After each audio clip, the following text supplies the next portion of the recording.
Well, it's 50 degrees away from freezing, but it's the closest thing to snow we've got for this Christmas in July snowcase between the Greenville Triumph and One Knoxville. Tonight's broadcast is presented by Blue Choice, proud sponsor of the Greenville Triumph. Welcome one and all to this broadcast here on ESPN+. The rain has cleared away for now, and with me is Ross Davenport. I'm Mark Schoenster. Let's take a look at the standings for these two sides here, presented by Hopkins, Ice Center Ross. Both of these two teams sitting right in the middle of the pack. Yeah, both tied on 22 points. Greenville with the advantage due to those 6 wins. 3 of those have come in the last 3 games. That's seen them walk nicely up into the playoff spots. Sitting at 6th place as of right now, Knoxville in 8th. A couple of games in hands for Greenville Triumph in comparison to a lot of the teams in the table. Last time these two teams met, May 20th, One Knoxville able to come out with a victory, Ross, but I think both sides under the impression that maybe it was a snatching 3 points. It was a very strange game. Leo Castro with his second goal of the season, and Knoxville only had 2 shots on goal. That was the first one. That went in off the head of Gabriel Claudio, and then this little scorpion finish by Sebastian Andreasen, not in the squad tonight. Well, that was last time. We'll see how it goes in this occasion. Jared Mazzola thrust into the starting position at the beginning of the year, and he's really come into his own, and as of recently, with some help from his back line, they've started to find zeros on the scoreboard. For sure, he had a slow start. Obviously, a ton of injuries to his back line to begin the season. He allowed 7 goals in his first 3. Made a couple of silly errors in the first month, but he's really come on strong as this campaign has progressed. 2 shutouts in his last 3, shows great command in the box as well as his usual stop-stuffing ability. Speaking of people coming into their own, although Angelo Kelly has been a force all season, he's come into his goal-scoring raise last Tuesday, scoring his first goals of the season. He did. He came into that game with 0 pro goals in his career. He scored that brace. He didn't look like a guy with no goals. There was a brave header and a composed dribble in the box before towing it home. Born in Honduras, raised in Iowa, has over 100 USL Championship appearances under his belt. Well, now is the time to sing out your out-of-season Christmas carols, donning your bucket hats, and decking the halls. It was a rainy one here at Paladin Stadium, but the beautiful game persists either way. We'll see you on the other side of this break. We've got lineups and kickoff coming up next on ESPN+.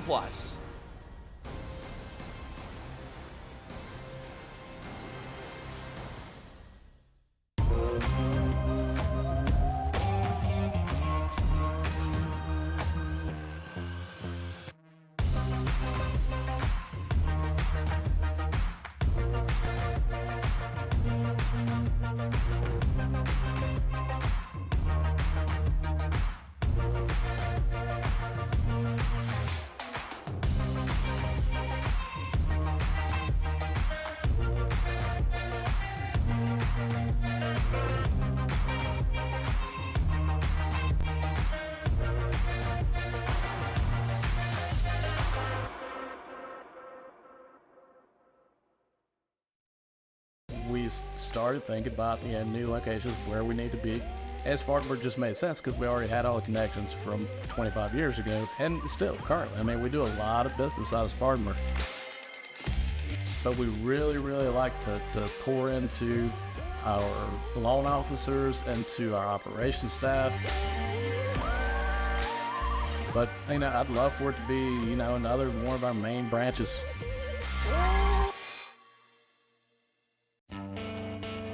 At Piedmont Natural Gas, being a part of the communities we serve is important to us, because to us, community begins with you. We strive to address the needs of our communities by investing time and resources to help improve the quality of life for our customers. For over 60 years, we have funded programs that support education, the environment, and community impact. Our Energy Assistance Program, Share the Warmth, helps customers pay their energy bills. We're committed to helping our neighbors by powering the vitality of our communities. This evening's USL League One broadcast is presented by Blue Choice, proud sponsor of the Greenville Triumph.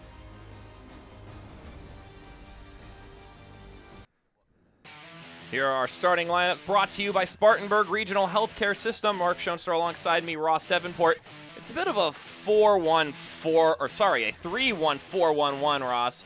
This is kind of our best way to visualize that for you all at home. Yeah, we expect Devin Lee to continue his role in the defensive midfield. 2 changes from that big 1-0 win over Madison 2 weeks ago.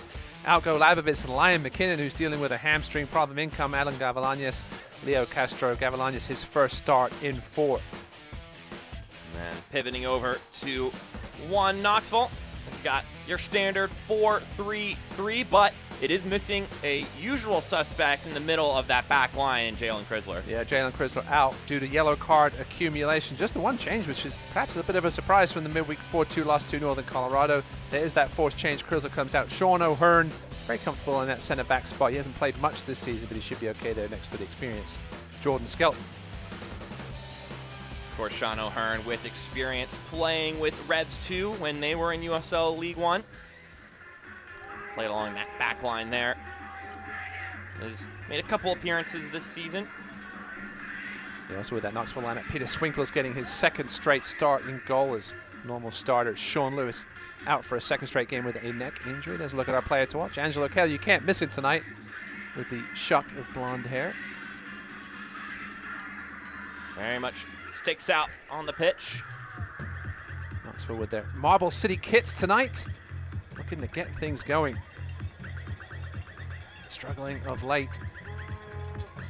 Just one win in the 8 games since beating Greenville 2-1 in that game we just saw the highlights of back in May.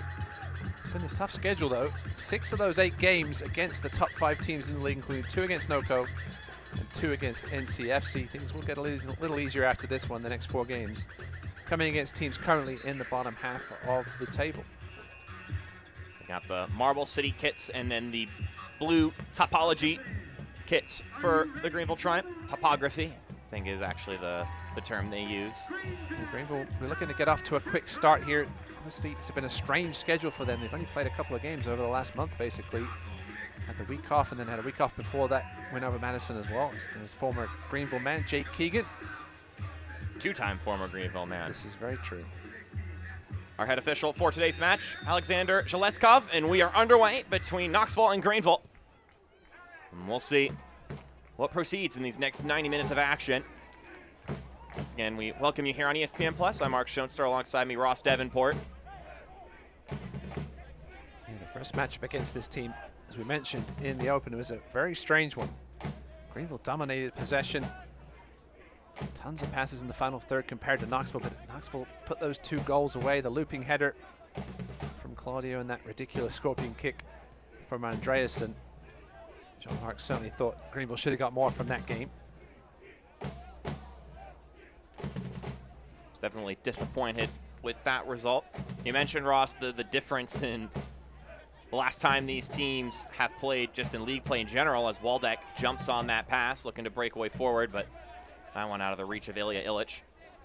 Another former Greenville man, Derek Waldeck. Spent some time in MLS Next Pro as well. He's a former North Texas. Here's Gavilanes getting the starting nod with McKinnon's absence. Coutinho also donning some bright blonde hair today. It's a change. I think we've seen him have it tried in the past, though, Mark, I think.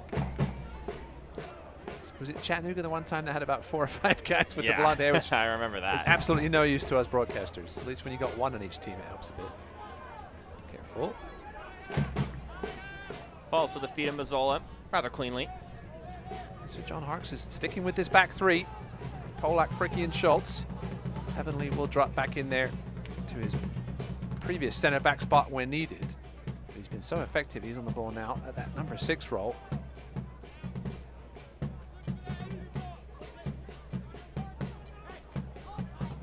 Schultz continuing to get the start at right back as Noah Frankie. He's probably healthy enough to start, I think, at this point, Mark. He's been on the bench now for a couple of games. But Nate Schultz has done enough to stick around there at that right back spot. And he's on the ball now. Late signing last year from Indy 11. Yeah, and he took that position and grabbed the bull by its horns and didn't let go all of last year. Yeah, we mentioned Liam McKinnon. It's a big loss for Greenville. 6 goals on the season. Hurt his hamstring in that game against Madison. Not healthy enough to go tonight. Not exactly sure when he'll be back. We know how hamstrings can be, hamstrings and groins. Never the most fun injuries to have. Absolutely not. Just gotta be very careful with them. Injury taking place in that Madison game 2 weeks ago. Last time Greenville played, had the bye last weekend. Of course, every single team in USL League One playing today. John Harkes talking about that Madison game that they won 1-0. He said, "We wanted to improve upon the first game we played against Madison. We made critical errors in that match, and we are much more clean this time around."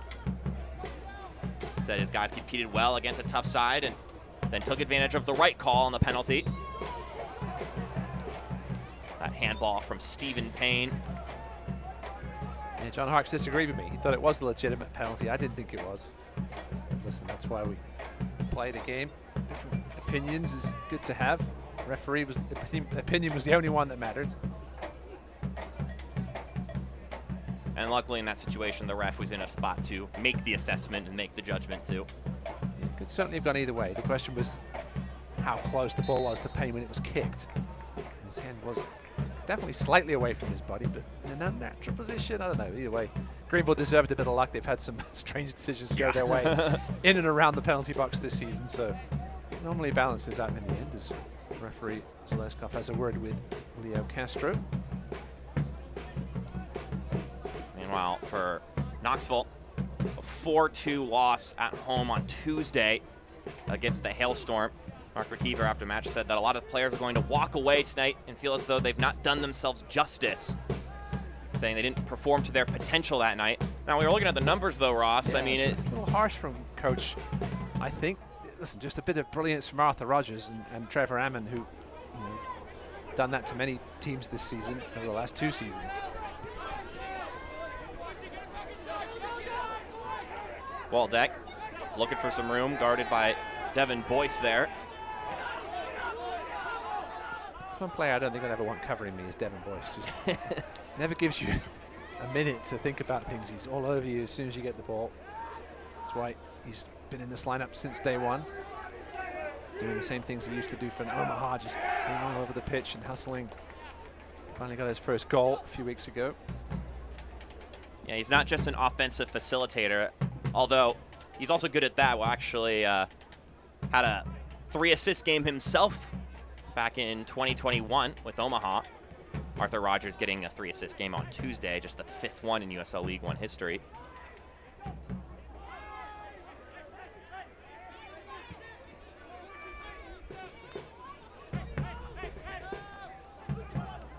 I'm surprised it wasn't more lineup changes from Mark McKeever, considering the midweek game. Thought maybe we'd have seen Callum Johnson tonight. Obviously, new signing Gio Calixtro, former FC Tucson man. Nice little pickup there. It's offside there if that decided to run for that. Goes all the way through to Mazzola.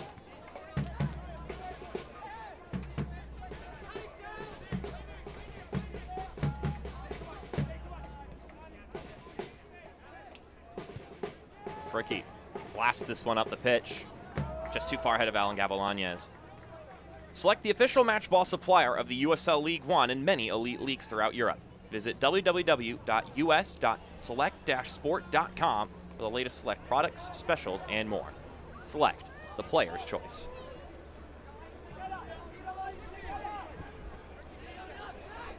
Goals flying in the other games, Mark.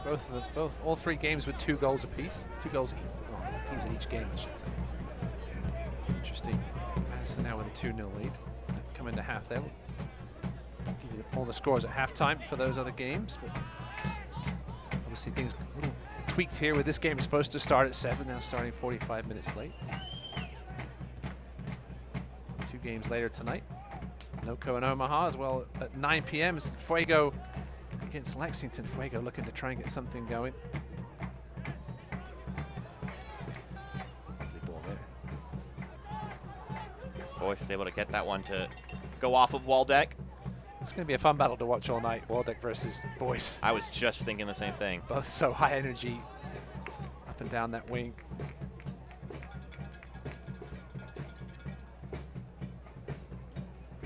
It's never a lack of effort with those two. No, McKeever does like to tinker with that back 4, make it a back 3 at times as well. Get those fullbacks going forward, at least one of them, depending which side of the field was. Peter Swinkles mentioned getting his 2nd straight start.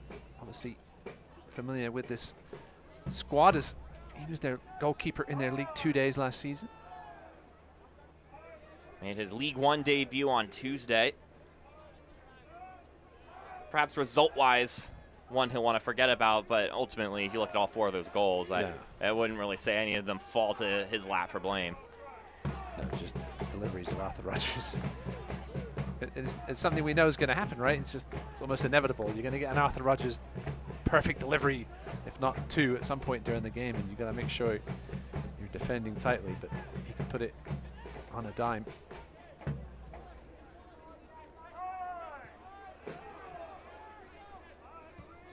There you go, from Arthur Rogers to a lot of the first half of the season's most prolific scoring teams. Of course, Sands, one of the players that is very much propelling them in that regard in Ryan McKinnon. But either way, still a ton of firepower on this Greenville side. Yeah, we'll talk a little bit more about that at halftime. 9 different goal scorers for Greenville this season. John Hawks has been very happy with the contributions across the park. It hasn't just been one person yet. McKinnon does have nearly a quarter of their goals, but 4 of them came in one game. Any of these guys can beat you from distance or from close by. Greenville just very patient as they're being so far here in these first 9 minutes. But they'll make you pay if you lose concentration for a second. We talked to him a little bit about that, sharing the love in the goal scoring department a couple weeks ago, Ross, and it was this exact scenario that he was referring to when he said that you don't want it that if a player is down that you lose all your goal scoring. And lo and behold, your top goal scorer is out, and you still have a plethora of options of guys who have bagged them this season. Yeah, Jacob Lavitz on the bench tonight. Let's see. Showed his scoring prowess last year. This boy's just doing what he does. Great to see Jamie Smith back in the squad as well. He missed, I think, almost all the season, Mark, right? With a foot injury. Yeah, he has not played a minute this year. Yeah, this will be the halfway point for Greenville, their 16th game of the season. Take a look at some of the first half of the season highlights. If you stick around at halftime, is Frankie Ross called for the foul? Frank Ross, another player who missed some spats of this season so far, this being his 12th appearance. Knoxville with a chance to push forward. Keegan dishes it out to the right-hand side. Here's an opportunity. This ball squared across the middle, but nobody is there for it. 4-1 Knoxville. It'll be cleared away by Schultz and out for a visitor throw. And first bit of danger really here in this one. He's James Thomas with still with his wrist cast on. He broke that almost seems like almost 6 weeks ago now or so, if not longer. Just being careful with it. The foul Frankie Ross committed. Knoxville lead the league in fouls by quite a margin. They came into tonight with almost 25 more fouls than anybody else in the league.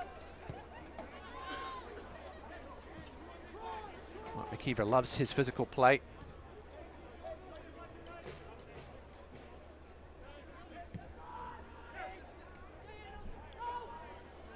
Illich veering around, trying to find a way to bring it forward.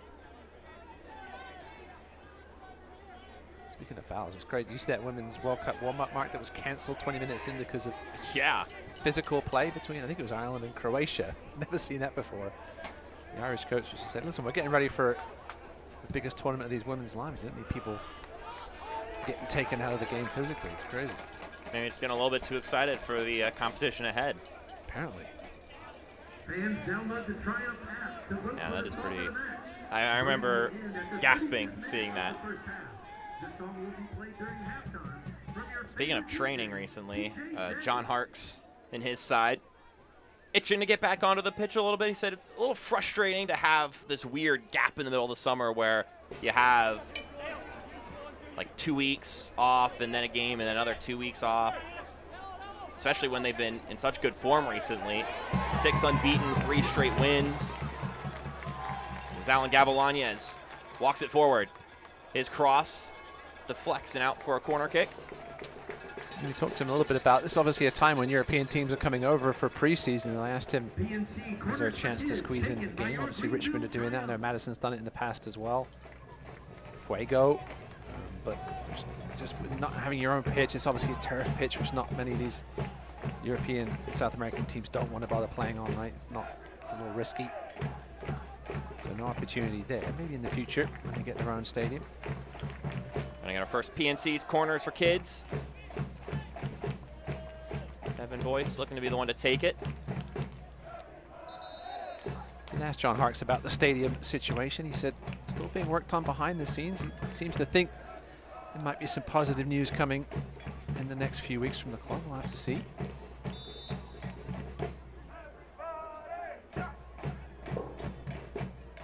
Boyce. Not quite on target. No. Not sure how that's a. I was going to say, I'm not sure how that's a Knoxville ball.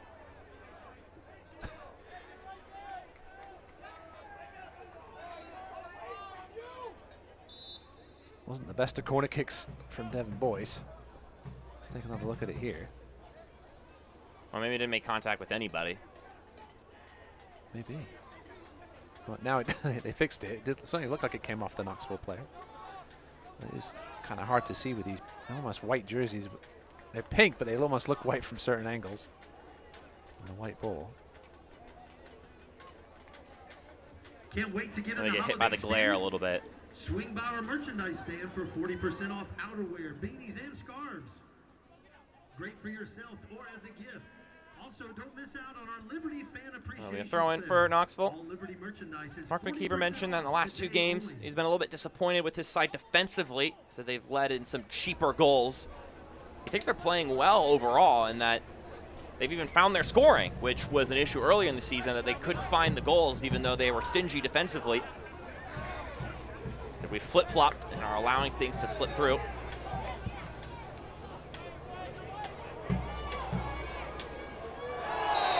You're supposed to do that to your former teammate, Jake. It's a great ball. Keegan, his first touch just let him down a little bit, otherwise he could have been through on goal there. What a ball that was from distance.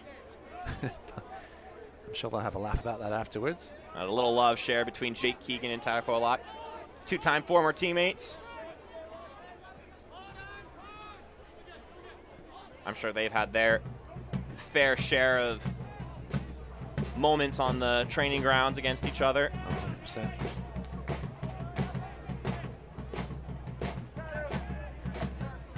Tyler Pollock, of course, the Iron Man for this Greenville side this season, and is one of those original members that has been around with the club for every year.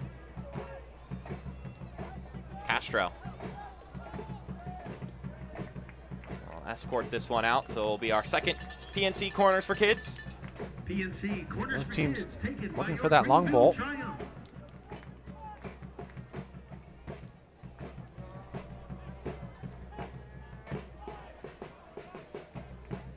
It'll be Boyce again, looking to hone in the accuracy a little bit more here.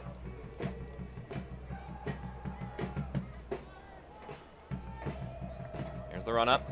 This one dips down the header off target, but not too far off target from Leo Castro. Yeah, much better delivery this time from Boyce. Right on the money for the advancing Castro. You'd expect him to do better from there. He's 5 yards out. Should really have put that on target. Saw him score a header from the corner a couple of games ago. That big win, 5-1. He was the other goal scorer in the He was. Lion McKinnon game.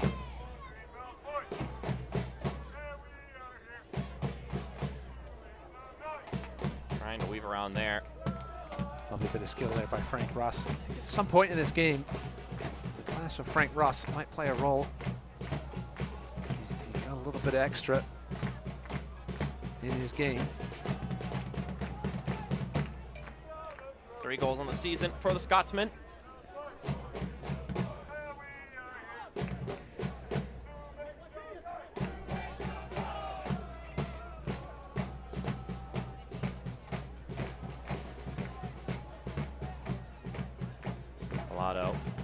Sitting back to help out the distribution with the back line.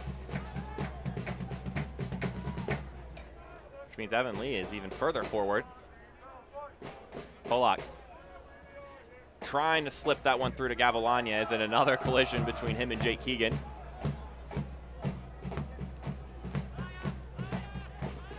Yeah, Frank Ross, he was a capped youth for Scotland, which is obviously no mean feat. Just had some injury problems earlier in his career in Scotland. Tore his ACL, he had some back and ankle injuries while he was playing for Aberdeen. Certainly a guy that could really prove to be a difference at the League One level. A little Greg Hurston in, perhaps. Another young Scotsman that came over and really made an early impact before moving on to USL Championship. Coutinho collects the pieces from that cross. Boyce trying to shake off his man. Does well there, but O'Hearn, I think he kept that from being a corner kick, but it will be a Greenville throw. A physical side is how John Harkes described this one Knoxville team. Asked him if he takes the exhaustion of the schedule congestion into account for this Knoxville team. And he said, well, we take it into account, but it's not going to worry us in any element. Sometimes, of course, when you get exhausted, that's going to result in maybe you're not making the cleanest of plays. You can be a little bit more encouraged to foul as Coutinho shoots, but that one straight into the arms of Peter Swinkles, making his first pro save. First shot on target tonight, good work by Coutinho. Didn't quite get enough power on that left-footed shot. We'll put it either side of Swinkles to really threaten the goal.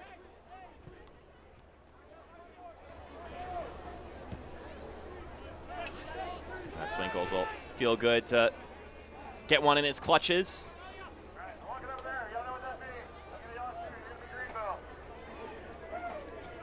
Mark Kiefer said that his side needed to get their emotions straight. Said we're going to approach this game against Greenville like a cup final because we need to get some points. Having snatched 3 points at Paladin Stadium last time these two teams played. And he felt his side could pull it off again here.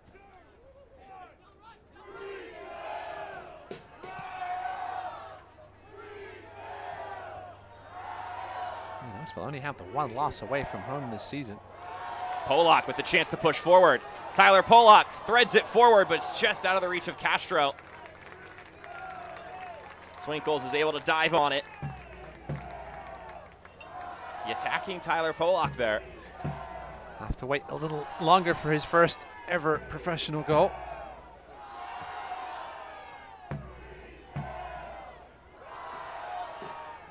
You can feel it coming though, Mark. He's been pushing more forward at times testing this season. He's certainly been testing the waters. I feel he's just going to have one perhaps fall at his feet at some point and break that drought.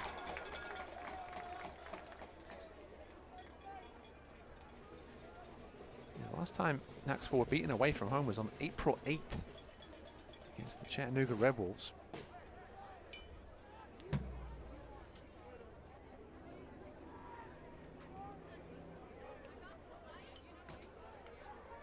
Wins haven't been coming, but the losses haven't been coming either. Too much. They got 5 draws in their last 9.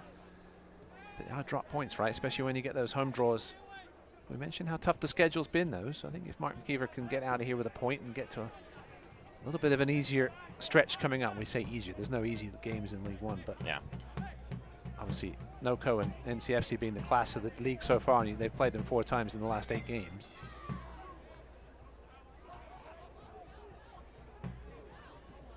They're not the teams that you're begging to play when you're trying to find a result. No.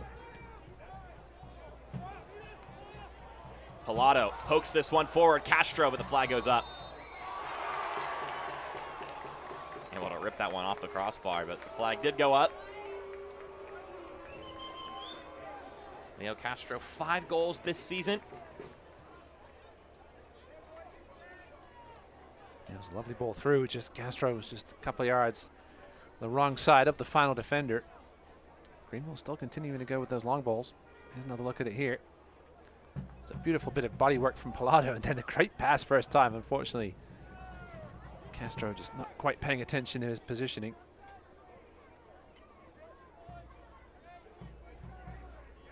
Mazzola very comfortable with the ball at his feet. I mentioned in the open, 2 clean sheets in the last 3 games I talked to John Harkes. Obviously, he's happy when the team gets clean sheets, but in their last game, which was against Madison, they also didn't have any yellow cards, and I wanted to get his insight on how happy that makes him when his team doesn't get any bookings, and he said it's really pleasing. And they'd been emphasizing that discipline for a little while now, and he gave a lot of credit to the leadership group. Guys like Tyler Pollock, Aaron Walker. And here's Pollock again. Castro pokes it through. Gavilanes shoots, and it's bended just a little too far wide. You mentioned the yellow cards having an impact on Knoxville tonight with Chrysler out, and Angelo Kelly, I think, is close to a suspension as well. You got to be careful. You do get one yellow card taken away for every 5 games you go without one. This was a nice little 1-2 here. Ended up falling to the feet of Gavilanes, and I think Peter Swinkles had that one covered. Just a quick heads-up play from Gavilanes. Ball falls to your feet. A good chance for Alan Gavilanes here now with McKinnon out to get a little stretch in the starting lineup. Lost it for a while with McKinnon coming in and playing so well, but Gavilanes is always an effective option off the bench as well. Vinton Evans, we're looking to come off the bench perhaps later and show his form. He hasn't been getting many minutes of late. Boyce gets tugged down by Sean O'Hearn.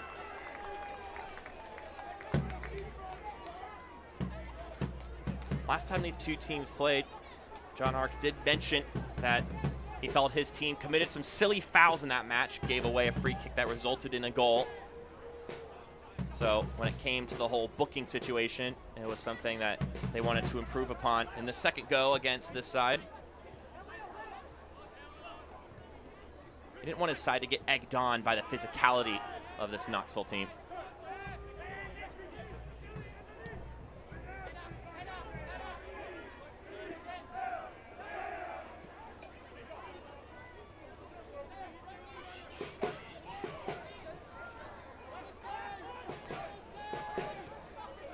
Frank Ross is always composed in those tight situations. He's displayed it a couple times already in this game. He is very, very clean and crisp in possession. He almost just floats with the ball. It looks very natural. Long ball forward. Waldeck keeps it in play. Derek Waldeck looking for an avenue. Chips it in. It's headed away by Pollock. No success with that long ball. Greenville scramble back though. Still danger here. Here's an opportunity. Ilya Illich couldn't get a clean connection on that ball, though. He had a pocket of space. He certainly did. I think he perhaps feels like he should have done better there. It was a difficult ball. Greenville need to keep a close eye on that man. Such a successful scorer at the USL Championship level. Another guy on this Knoxville team with 3 goals.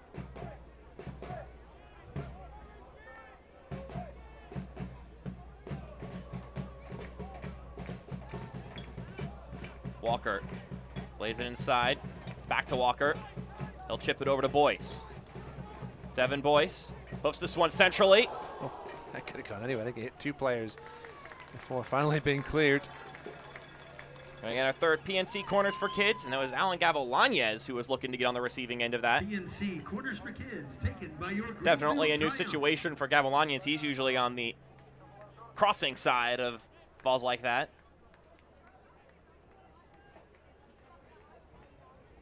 Standing at only about 5'6" roughly. It's not exactly the biggest target.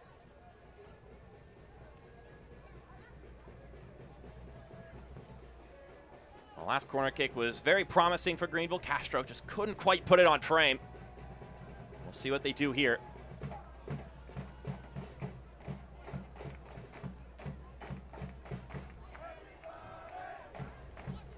Boyce winds up. That one headed away easily.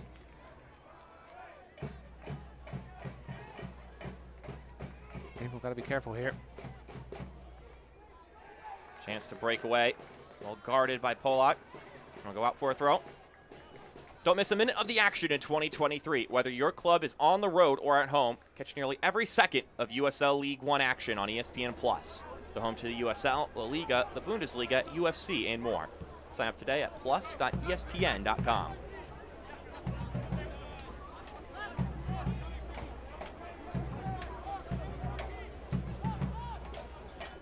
This game has gone pretty much to script, Mark. Two teams that are pretty evenly matched, like to play the same cautious, slow-building style. Both try to go long at times. We'll have chances for each side. Neither keeper really troubled so far. That's a nice exchange. Knoxville breaking forward. It's Frank Ross. Ross gets it inside. Kelly! And it's deflected off his own man, but the offside flag is going to work to their detriment. Ross, I think that shot was going to go in. 100%. I think Mazzola was beaten. Kelly looking for his third game in 2 matches. Beautiful work down the right by Frank Ross here. Greenville a little outnumbered, trying to scramble back. And oh man, that was definitely going in. That Jake Keegan that stopped it on the line. Being a little too friendly. Christmas present, we shall say, for his former team. Christmas in July.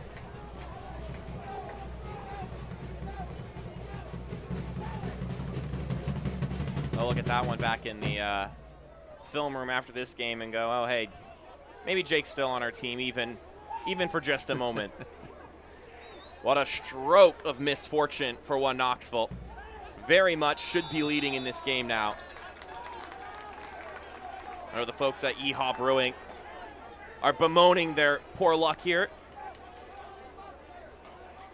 Shout out to the Knoxville faithful, the Scruffs and all of them who I think they pretty much have a watch party for every one of their road games. Great sporting town. Minor league hockey there, minor league baseball. Pro soccer, obviously UT, such a big part of Knoxville. Mark McKeever said, we embrace the Vols culture. He said, when the people of Knoxville decide to support you, they support you full stride. They do. He mentioned loved every day of being in Knoxville, Mark McKeever. Small city, big town vibe. And he really likes the blue collar energy as this cross comes in.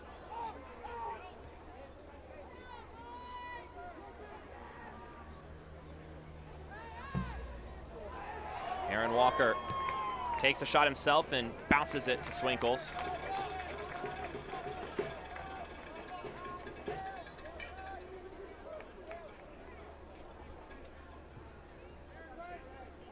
Having only the moment of the match so far, an Angelo Kelly opportunity. Seemed to have beaten Mazzola, but Jake Keegan just wrong place, wrong time.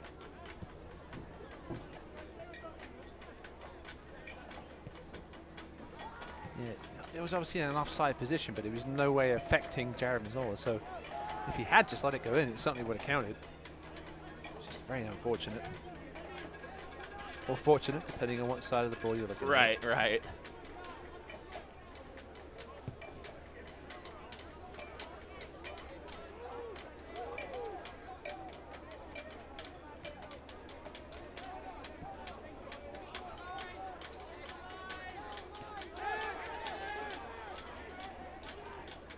Talked about Jamie Smith making it back on the bench earlier. It's nice to see a more robust bench for this Greenville side, which has been a talking point for John Harkes the past few games, is that they actually have options now on the bench, and more recovery is taking place too. Tevin Shaw's getting closer. Gabo is back in training for the first time. Mentioned for Jamie Smith, who is on the bench. For him, it's going to be about fitness, just getting back to catch up with the rest of these guys who have been playing 15 games so far this season. Yeah, it's just going to make the training sessions a lot more competitive. As a manager, you want to have as much competition for places as you can. You don't want guys getting too comfortable with their starting spots. A little complacent when you do. Chance here for a lot better with their free kicks over the last couple of months, Greenville. Walker, as soon as I say that, rolls it himself straight to Swinkles. Sorry, Aaron. Well, there's always a stinker every now and then on set pieces. Vastly improved, though, we will say. I mean, John Harkes was frustrated earlier this season at the lack of production from set pieces. Been a lot better over the last few games. Knoxville we wanted to shore up in that department. 2 free kicks from Arthur Rogers that ended up being goals in that game on Tuesday. Practically looked identical, the Rogers to Rendon connection in that affair.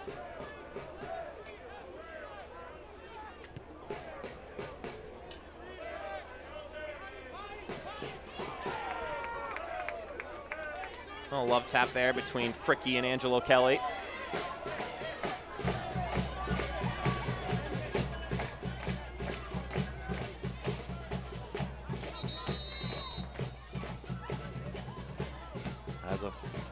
As always, you always can hear the drumming and the chanting of the Reedy River Riot coming over from this left side of the pitch.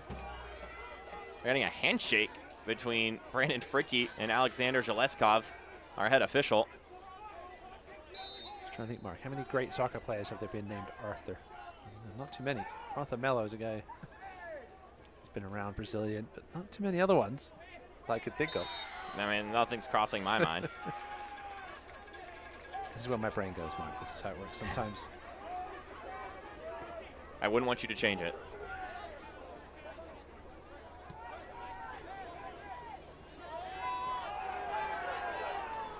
Another chance for Knoxville to break forward. Frank Ross trying to find a place to go with the ball. And what is the option many times for Knoxville players is to find Angelo Kelly. Always running around. I can believe him. We looked that up earlier. He hadn't scored a pro goal. Because he's one of those guys, he does play a little deeper, but he's always around the ball, right? He's always in there somewhere. And you see the picture when you see the ball in their final third, he's always in there. I couldn't believe he didn't hit 113 USL Championship appearances and hadn't scored. Amazing. He should have scored tonight already. Plays a different role than that of Derek Waldeck and Devin Boyce, but when it comes to the motor, very similar.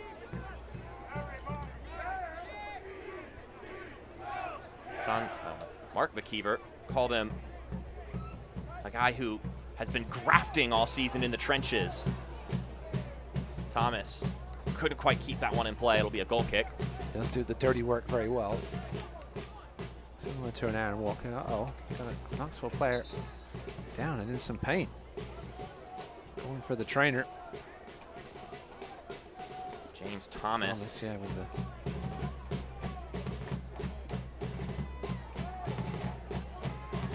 seems to be happening as he chased this ball down. He just came down awkwardly and didn't look like he twisted anything or landed off balance, but he's down and in some pain, and we're going to continue as he's off the pitch. So Knoxville down to 10 men for the time being. It's one of those moments where you fall and all your weight is just on that one foot, and if it even buckles a little bit, it can cause some issues. Waldeck bringing it forward. Tim and Devin Boyce. Waldeck gets the cross off. Polak able to flick that one away. Catalanias has a lot of space to work with.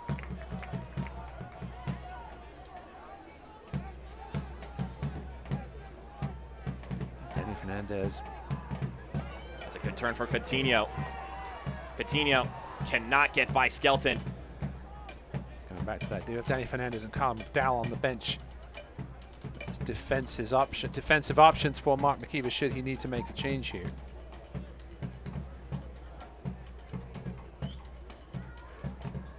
Already without Jalen Chrysler, of course, different part of that back line, but another defensive piece from Mark McKeever that's not available today. Of course, in his case, it's not injury, it's yellow card suspension. Down more of a left back. Danny Fernandez more of a center back. You know, Sean O'Hearn, yeah, can play out wide as well. So exactly. If he need to go out to that right back spot, that's more likely what would happen. Maybe we get a change here. McKeever's got to make a decision at some point here, and got to feel bad for Thomas down in some serious pain and looks to be done for the day.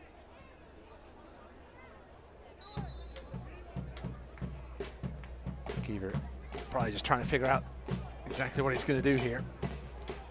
Still down to 10 men. Greenville haven't been able to take advantage yet.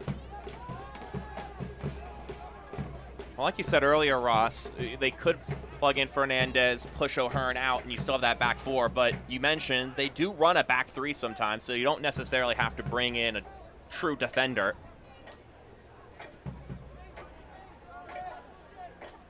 Or maybe you bring in Fernandez and then you let Waldeck go up further forward. He's got some options. Does. Needs to get Jimmy Villalobos involved tonight. I think you've called his name yet, Mark. Been very quiet. Only had a couple touches on the ball.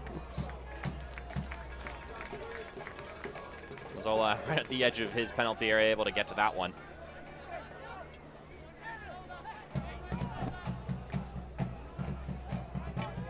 And walk to the dressing room, James Thomas, as Aaron Walker drives it forward. Walker out to Gavilanes. Gavilanes with the cross. The header gets on goal. And the Greenville Triumph are able to break through and find it a lead. To take advantage of that spot vacated by James Thomas. Alan Gavilanes coming down that left wing. Almost looked too easy for Leo Castro there, but that's a classy finish at the front post. Still have plenty of work to do, even with the superb delivery from Gavilanes. Straight to the head of Leo Castro, goal number 6 on the season for the Colombian striker. You see Jimmy Villalobos having to drop back, not exactly sure who to cover. He left Gavilanes a little too wide open. It's a superb delivery and an equally superb finish by the Colombian. Alan Gavilanes coming into this game 3rd in the league with 77 crosses. That'll be another one he enjoys. That goal brought to you by the YMCA of Greenville and Leo Castro.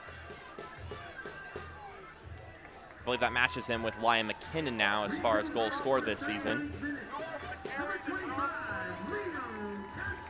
6 of them for Leo Castro.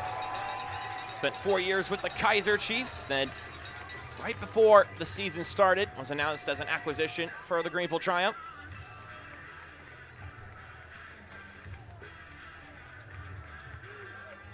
So Danny Fernandez is going to sub into the game for James Thomas.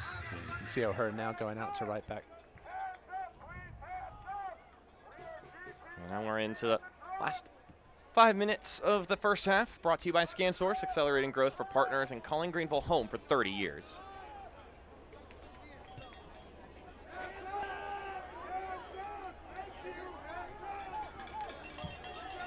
Castro's 4th headed goal of the season.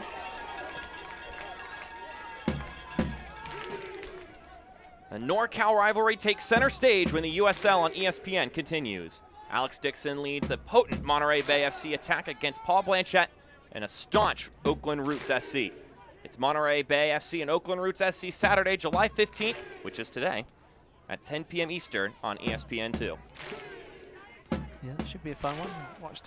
Did a Monterey Bay game a couple of weeks ago. Exciting team going forward, if you like attacking football.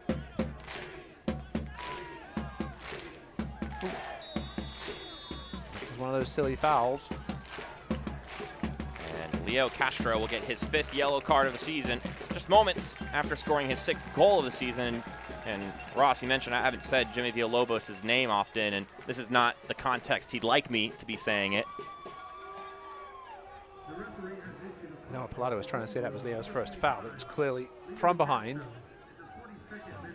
Pretty much a textbook yellow. Look at it here. It's just clumsy from Castro. This is Derek Waldeck. We'll have to deliver this one on a platter for somebody.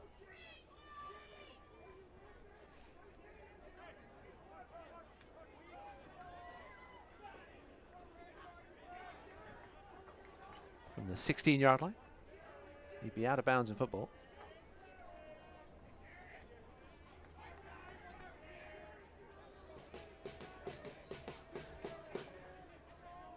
Greenville, tough one with these free kicks is where to set your line. You don't want to set it too deep. You also don't want to get caught trying to play the offside trap. Very similar vicinity to where Knoxville were able to find an equalizer last time these two teams met. Cross comes in and it's headed away. It should be a corner kick coming off of Nate Schultz. So another chance to swing something in for Knoxville. Greenville now with 15 first half goals in 16 games, the most in USL League One. 14 straight games with goals for Greenville.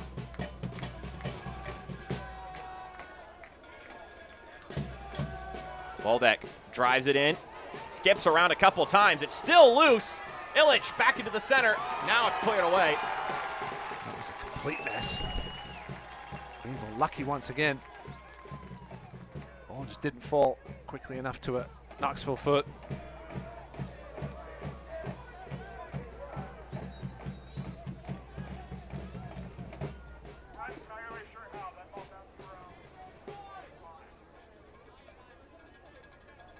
So as we're approaching that halftime whistle, it's going to be a half that Knoxville fans are going to bemoan, and Greenville fans will be very pleased that the team is up 1-0 at this point in time.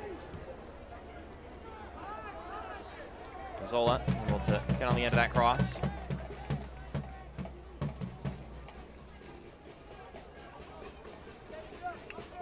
Knoxville still without a shot on target. I had one that was on target. But it didn't count because he's in an offside position. Knoxville had the edge in possession, only just 52.9%.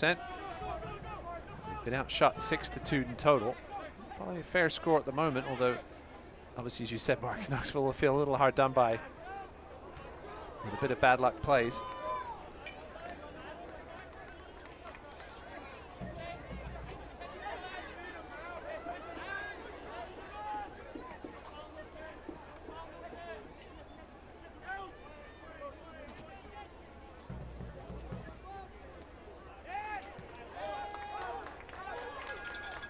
This one will roll all the way back to Mazzola as we hit 45 minutes. We're going to get 2 more minutes tacked on here, brought to you by Engineered Sleep, the best handmade mattresses in town. Visit engineeredsleep.com for better sleep. Most of this has been played at a pretty pedestrian pace, interspersed with bits of action here and there, but that's a nice turn by Bellotto. Lotto, that's a good touch from Gavilanes, but he may have used his hand. And that is what the case was there. Gavilanes looking for a goal on top of his assist, but use some facilities that aren't exactly allowed in this sport. Once the whistle blows, we'll step aside for a brief break, and then we're going to give a little bit of a halftime, half-season recap for the Greenville Triumph, and we'll get into the news across all of the USL.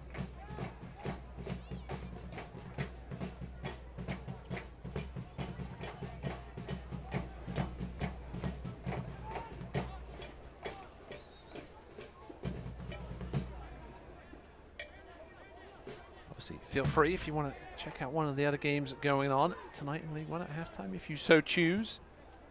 Goals everywhere. 3 goals in 2 of the games, 2 in the other one. That was almost a delightful ball for Coutinho. It will be a corner kick with 30 seconds to go. It'll be a PNC corners for kids. Coutinho nearly with a chance to double the advantage. Taken by your Greenville Triumph. Terzaghi with another goal tonight, Mark, of course. One constant in USL League One throughout the years is Emiliano Terzaghi scoring goals. Seems like one of the guys been scoring lately. Bartley's on the board again tonight. Anderson. Derek Gabhard. Yeah, Keziah Sterling again. A couple of penalties in that game. Pollock floats it up. And I think we're getting another corner kick. But we won't be awarded with it because it's going to be halftime. The 2 minutes have transpired. And Greenville will go into the break with a 1-0 advantage thanks to Alan Gavilanes and Leo Castro. And for Knoxville, they will go in down a goal despite having a chance come oh so close to being not only a leveler, but a goal that would have given them the advantage at the time.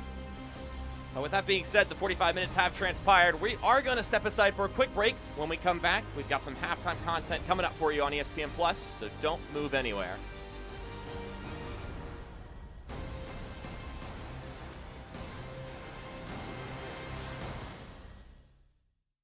This is no sleepy-headed, moving in reverse kind of state. We're home to barrier-breaking humans who took $7 billion and invested it in microchips, potato chips, nope, education. This investment, it builds jobs and more jobs where people create things like flying, not that. Who does all this? Forward-thinking pilgrims of change, like you. South Carolina. Now that's smart. You know, I'm just feeling a lot of pressure. There's big shoes to fill. It's your time now, Tommy. I know you'll keep it special like your dad did. If we can keep this business growing, I think that's the best way to honor him. Well, I was there for him, and I'll be there for you. About this new location, He would have loved it, Tommy. Let's find a way.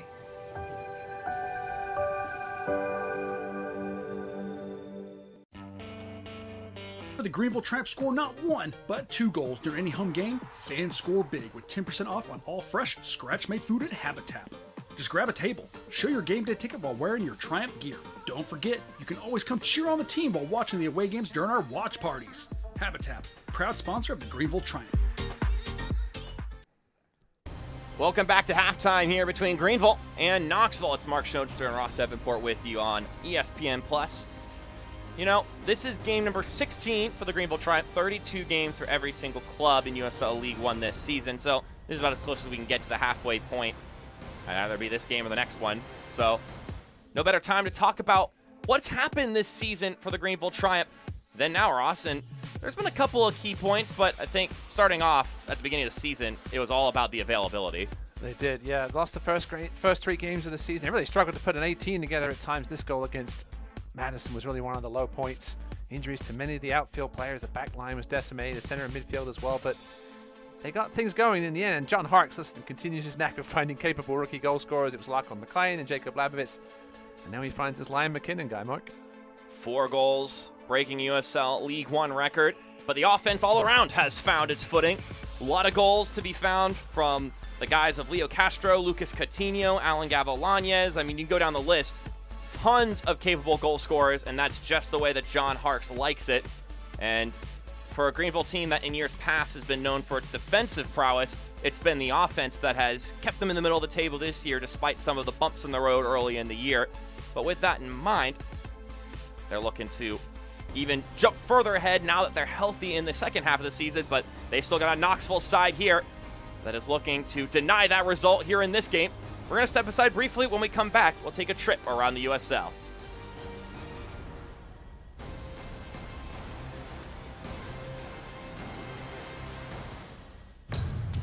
Are you ready? Ready for more of the game you love?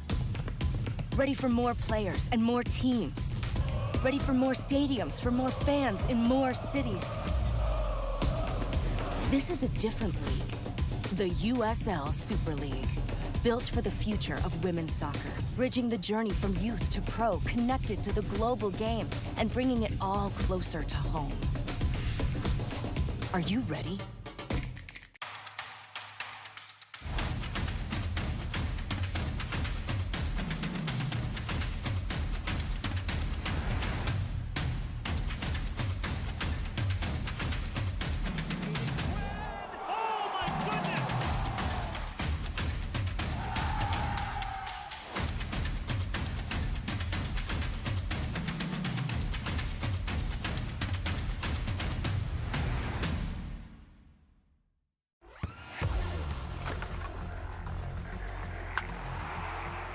We all have goals. But let's be honest. Most of us aren't going to be professional athletes. But if your goal is to finish your degree, we can help. Come to a university that puts your goals first. Bellevue University, your partner in finishing goals. Slide this in behind. Now it comes for Valesky. Tries to leave it there for Gleedle. Sam Gleedle. It's a tap in for Christian Valesky. And Monterey Bay are absolutely flying tonight. Bomasoso. Right through the middle. Johnny Rodriguez. Rodriguez scores! Something out of nothing.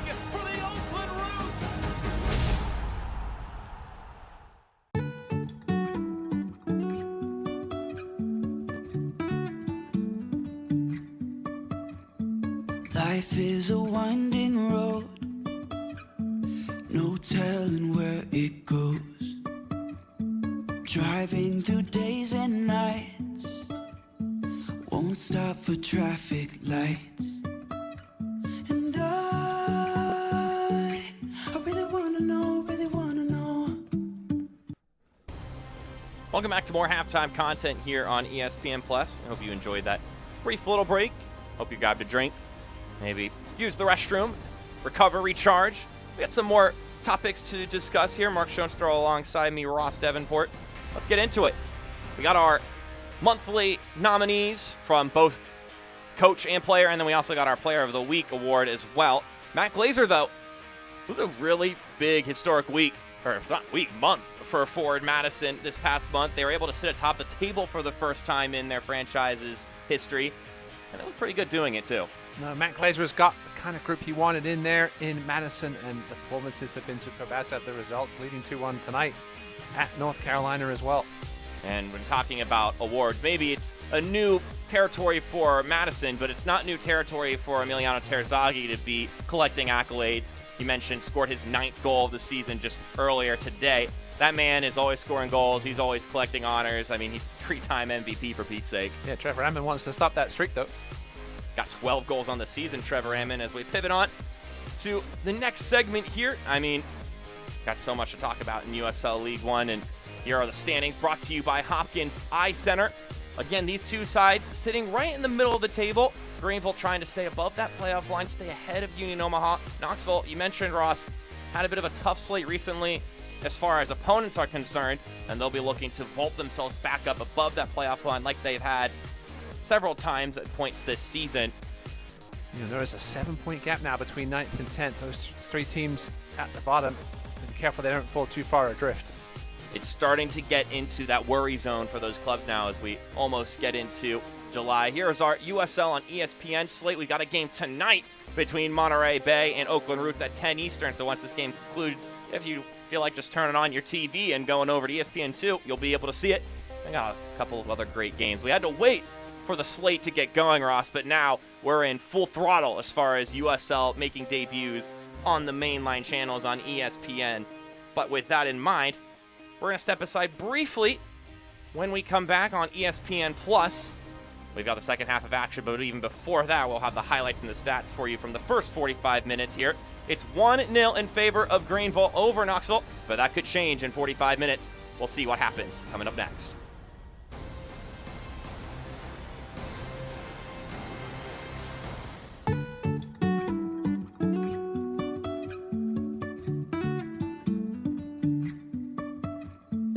Life is a winding road, no telling where it goes. Driving through days and nights, won't stop for traffic lights. And I really wanna know, really wanna know. It's not about building a home in just 30 hours for a deserving family with Habitat for Humanity, or about building homes for a national television competition. It's about building memorable experiences with our community, team members, and trade partners that will last for a lifetime. Hunter Quinn Homes, building the difference. This is no sleepy-headed, moving in reverse kind of state. We're home to barrier-breaking humans who took $7 billion and invested it in microchips, potato chips, nope, education. This investment, it builds jobs and more jobs where people create things like flying, not that. Who does all this? Forward-thinking pilgrims of change, like you. South Carolina. Now that's smart. Fifth Third Bank. Yeah, it's a quirky name. But here's the thing. 5/3 equals 166.7%. So we put 166.7% into everything we do. Like automatically getting you your paycheck up to 2 days early. Giving you well-deserved extra time to avoid overdraft fees. And helping you borrow from your future self. This is banking a Fifth Third better. This evening's USL League One broadcast is presented by Blue Choice, proud sponsor of the Greenville Triumph.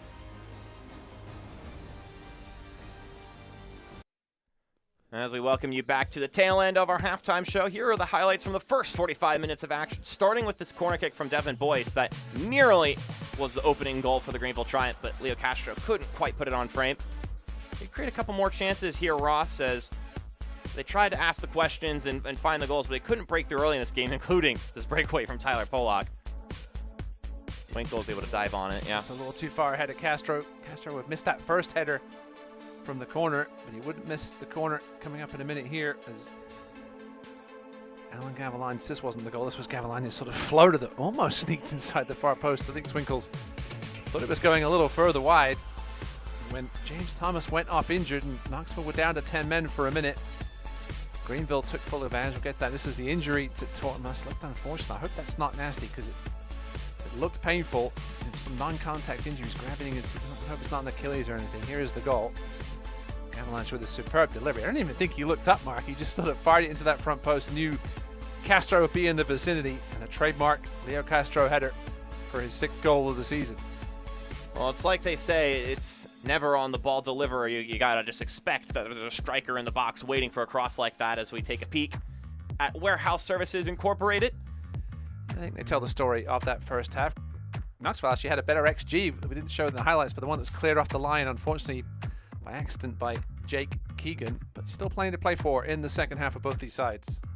Greenville at this point have found tons of success at halftime, but as you can see, there is a deep, dark cloud. There was a thunder strike, and unfortunately, I hate to be the bearer of bad news, but there was a strike nearby. Fans have had to leave the stadium. We're in weather delay once again, so we're going to step aside for a break. TBD when we're going to be back in action at Paladin Stadium. We're going to step aside ourselves, and whenever that kickoff comes for the second 45, we'll be there with you on ESPN+.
Fans rejoice. We've got some football to be had. 45 more minutes here on the docket for you between the Greenville Triumph and one Knoxville. Mark Schoenstern, Ross Davenport with you here on ESPN+. Been waiting a hot minute, Ross, but we've got some more soccer to come your way. Had a weather delay before kickoff, and then we had another weather delay before the second half kickoff. But I guess we'd have to get some synchronicity there. Just an extended halftime. So yeah, just a bit of extra time to get some snacks, take a nap perhaps. Maybe John Harkes got to watch his son bag a brace today. Wow, what a day for Mr. Ian Harkes. Welcome back to the States, my man. It's a nice little performance again after getting the start in the last game. 2 goals tonight, including a nice little chip of the keeper. John, yeah, hopefully John got to watch a little bit of that. Come back to the States and has made his presence known immediately. Maybe Son of John Harkes. Maybe a certain Mr. Bearhalter is paying attention. Maybe. So sides will switch. Greenville donning the blue. We'll be going right to left. Meanwhile, Knoxville in their Marble City kits will be going left to right. And we are back to some soccer here between Knoxville and Greenville. For those who need a quick recap, this game was 0-0 for a large chunk of the first half. And then Angelo Kelly had a shot that was on goal that got blocked by an offside Jake Keegan, keeping it at 0-0. And then in the 39th minute, Alan Gavilanes with just a wonderful cross, pretty much direct to the forehead of Leo Castro, who put it home to make it a 1-0 advantage in favor of the home side triumph. Yeah, it really should have been his second headed goal of the day. He had a great chance on a boy's corner earlier in the half. It was almost an easier chance, Mark, I think, to be honest. Illich was trying to connect on that right-hand side. Greenville undefeated in their last 16 League One matches when leading at halftime, dating back to July 2021. That Tormenta game when they were up 2-0 and lost 3-2. Knoxville have not won a game this season. Obviously, this is their first season, so they've never won a game in League One history when trailing at halftime. Just the second ever meeting between Knoxville and Greenville.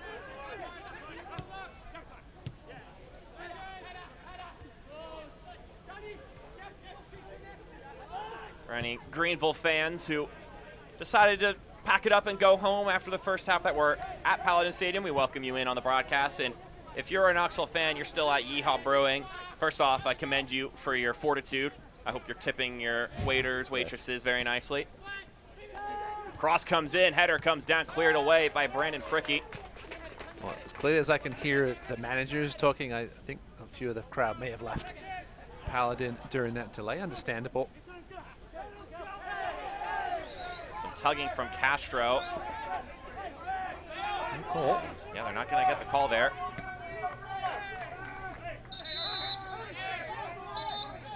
Some whistles from our head official, Alexander Zheleskov. But there's some fans. A few of the Reedy River Riot diehards hanging around for this second half. I'm sure it's a similar cloth of people that were able to make it out for that rainy game against Chattanooga a couple of weeks back. Those bucket hat giveaways tonight. A few souls wearing them there. Now it's Christmas in July for this Greenville Triumph match. An occasion so big they never wanted the game to end. Yeah, it's like Christmas Eve when you've had a few too many and half the family's gone home. A few stragglers still hanging around. It's the moments where real memories are made. We'll see if this second half lives up to those expectations you just placed, Mark. It's always funky when you get those weather delays. Sometimes you can get some wacky occurrences. We've had a few go a lot later than this. That's a poor turnover.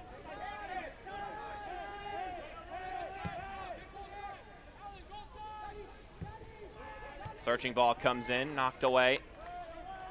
Beautiful athletic clearance by Brandon Fricke to get his foot on the end of that one. Oh, that could have been a very nice delivery. It's going to go all the way back to Peter Swinkles. Second professional start, although he did make a start in their Open Cup match, so his second League One start. The Open Cup seems so long ago, Mark. Yeah, it does. so much time. One of the only downsides of it is so much time between rounds. The semi-final's still a bunch of weeks out. Halftime in the other game going on right now. Northern Colorado, 1-0 lead against Omaha. You can guess who scored the goal. Trevor Ammon again. He reaches the dozen mark. Coutinho. Good work by Rosales for Kelly. He's a grafter. That's what Mark McKeever said about him after his brace last time out on Tuesday against the Hailstorm. He said from that game he had special moments all season, but he had 2 of those special moments in that match. I mean, a diving header that he ended up sacrificing his face for. Is this one rockets across? It's pulled away by Mazzola. It's a quality save. I apologize for reversing the thing. Kelly Rosales, I know it. I'm just calling Angelo Kelly. That was a quality save by Mazzola. I think it may have got a touch on the way through as well. Corner for Knoxville. Derek Waldeck. Maybe not. Once again, that matchup with Devin Boyce, 2 high-energy players. Mazzola had to be alert on that one, coming out of the break. Been a positive start to the second half for Knoxville.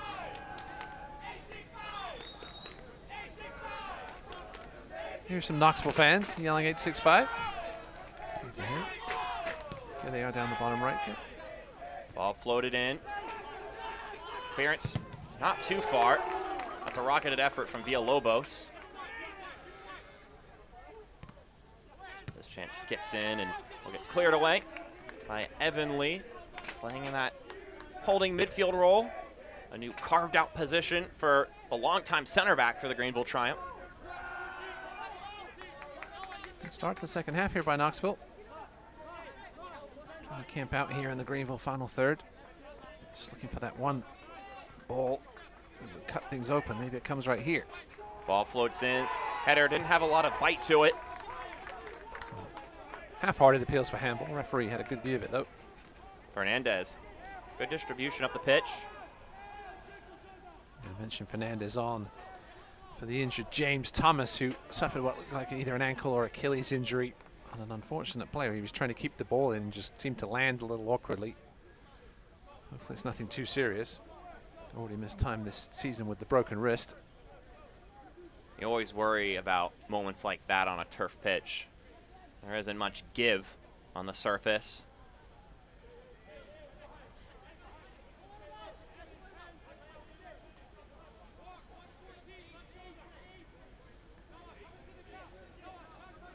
Of course, some former players being matched up against each other. Jake Keegan and Derek Waldeck, former Greenville Triumph players. It's Castro. It's brought down. Not for the initial shirt tug, for the second pullback by Skelton. Yep. 5th yellow card of the season for Jordan Skelton. Without his center back partner, Jalen Crisler, serving a yellow card suspension. Lovely turn here by Castro. Skelton reached out there, tried once, tried twice. He might as well have rugby tackled him at that point. Got a good yank on his right shoulder. That'll get you a booking. And it'll be a free kick for Greenville. The referee has issued a contact.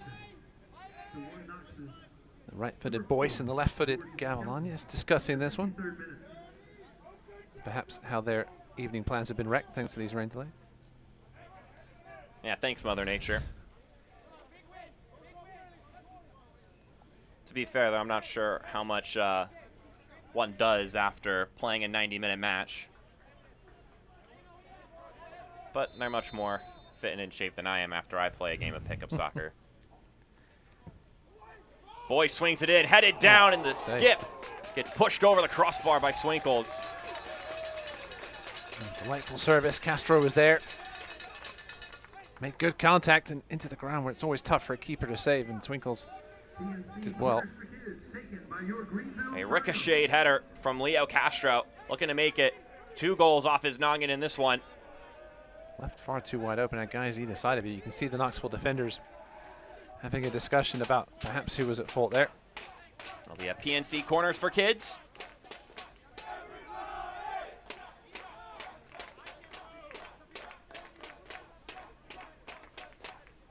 With both hands in the air. Boyce now sends it forward. A low driving ball. Boyce dummies that one out of play. It will be another corner kick brought to you by PNC Corners for Kids. Boyce has been busy with the set pieces tonight.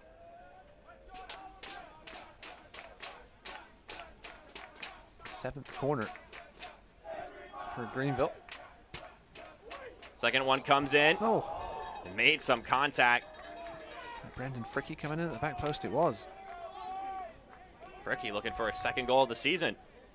Perhaps should have put that one away. Couldn't get it done against Swinkles. Could put it on frame.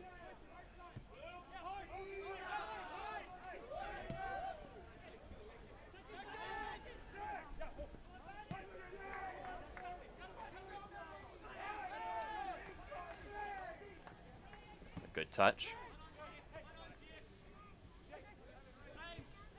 Oof. Contact, but they'll play on. And then it's one back by Greenville. Yeah, somebody from Greenville's getting a yellow card after that one. I don't know if it was Coutinho or who it was.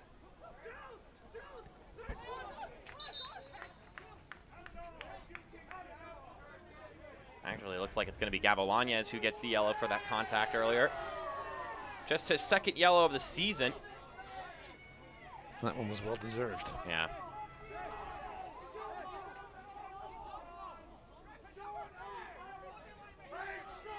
The referee has issued a caution to Greenville, number 23, Alan Gavilanes, in the 56th minute.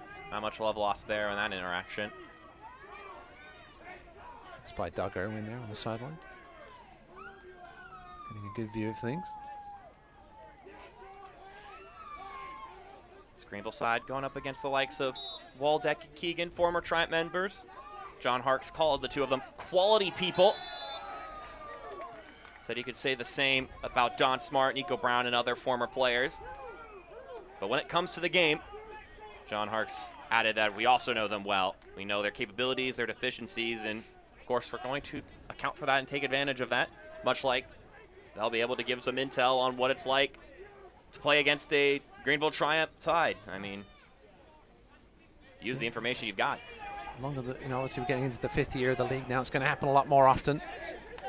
Players coming up against their former teams, giving a little intel.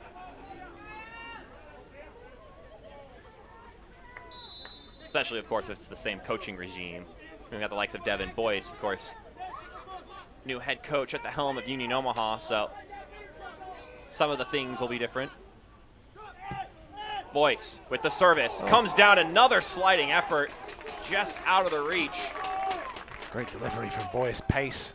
Now looks like that was Brandon Fricky again. Accuracy. Yeah, Fricky could have had a couple here in the last 5 minutes.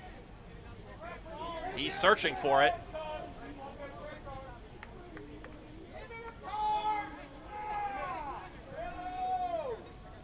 Just so inches close. away. And Illich having a word with referee Zheleskov.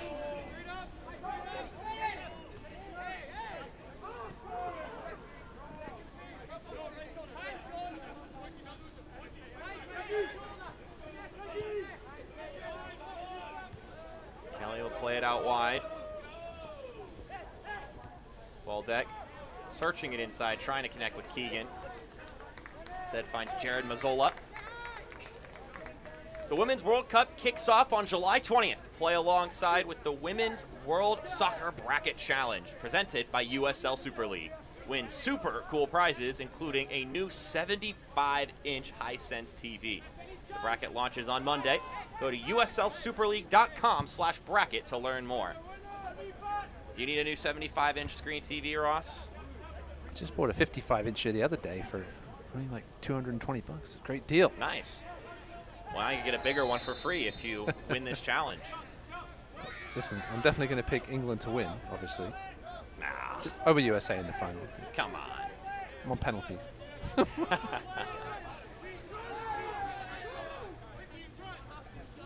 I've got Sophia Smith, Golden Boot. Write it down. I'll give her that, as long as she takes the runner-up medal. Ooh, a bit nonsense off the ball. Gavilanes again. Both players pleading their case. Jimmy Villalobos, former Red Wolf. Been a consistent fixture in this starting lineup. Has started all 17, now 18 matches this season for Mark McKeever's side.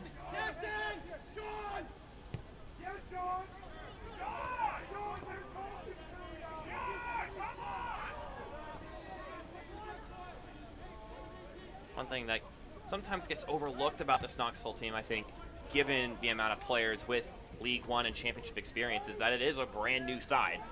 Absolutely fresh into USL League One. That was nearly a precarious moment. Obviously a few holders, you and I talked about a few holdovers from League Two, but none that are making a massive impact. We will tap this back to Mazzola. And when it came to some of the inconsistent patterns of this Knoxville team, being patient obviously is a big factor that has to be practiced in it. Mark McKeever mentioned that he's got to learn a little bit of patience himself. So we're having a flood of errors recently that we were not making earlier in the season, and of course that can be a little frustrating. You mentioned their tough schedule though. It's been a rough patch and some serious games against serious competition. And right in the mix still, again tied on points for Greenville. You know, Greenville 3 wins and 3 draws before that, and they're still tied on points with Knoxville, so that tells you how well Knoxville were playing up until recently. They've managed to pick up points in draws.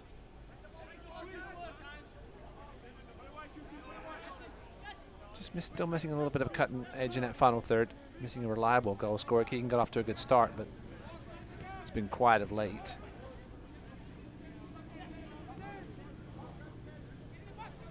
Waldeck. See if Gio Calixtro, once he can get a little more involved. That's a nice ball. Good tackle as well by Walker. They're going to call a goal kick here. Ilya Illich, not a fan of that decision. Gio Calixtro had some moments with FC Tucson. He also disappeared at times as well. But see if Mark McKeever can get him going. There's a look at John Harks. He's been pleased with how his side has developed defensively as of late, as it looks like, speaking of defense, Noah Frankie getting a look at the notepad. Yeah. Nate Schultz hasn't perhaps got quite as far forward tonight as I think John Harks would like him to. Noah Frankie, certainly more of an attacking option from that fullback spot. Yeah, not a stranger to going forward. Speaking of former FC Tucson players.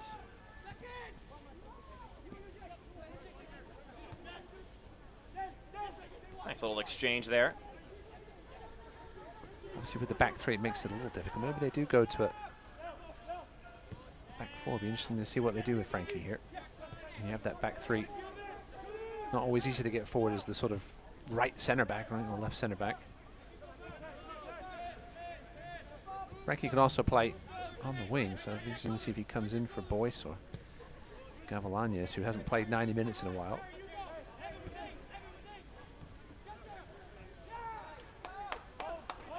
Might find out right here, perhaps. Not just yet. And now Knoxville's watch.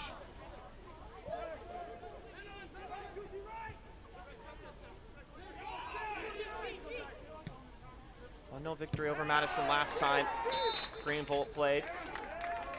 We're gonna whistle here. John Harks mentioned that they showed a lot of resilience in that match. And he's happy about the disciplined games they've been having recently, and they're really starting to take pride in defending and claiming those clean sheets, which were not falling their way earlier in the season. Have got 4 of them so far this year. Just been getting healthy and finding that consistency at the back, whether it's his 3 or 4.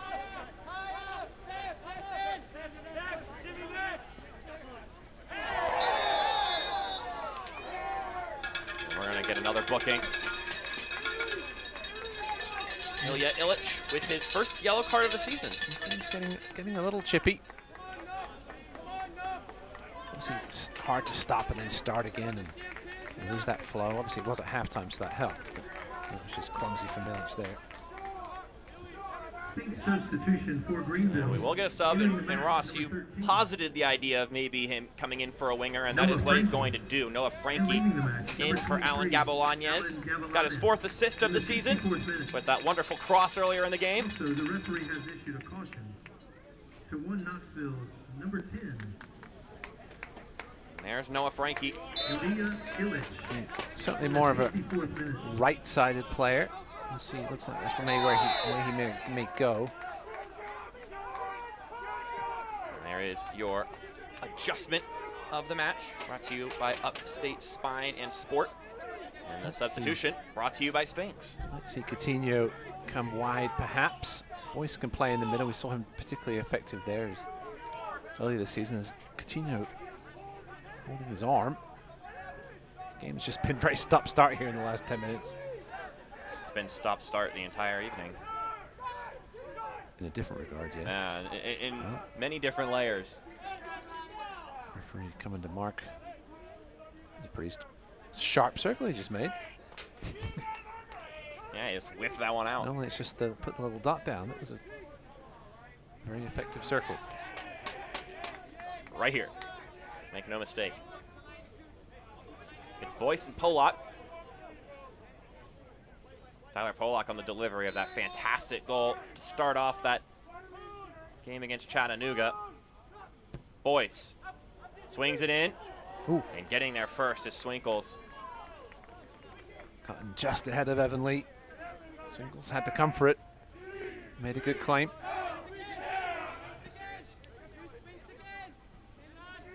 It does look like Coutinho will come wide to this left side. Frankie will go to the right. Boyce will drift inside.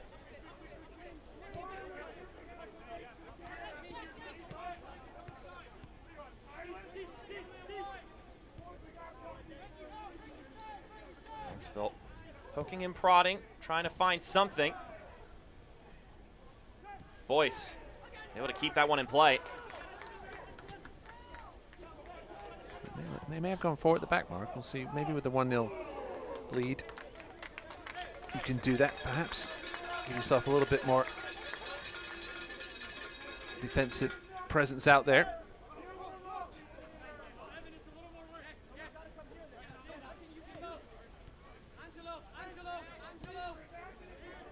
Well, it's certainly not a formation they're unfamiliar with. What they'd been operating under for the majority of the season until this recent new finding with Evan Lee pushing himself up further. Just trying to see where Schultz is going to go. Looks like Schultz is going to go to center back. Ross tried to fire a shot. Who did?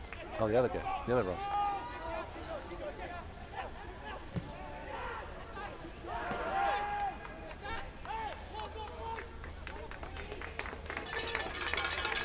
Let's see if Nate Schultz has played much center back.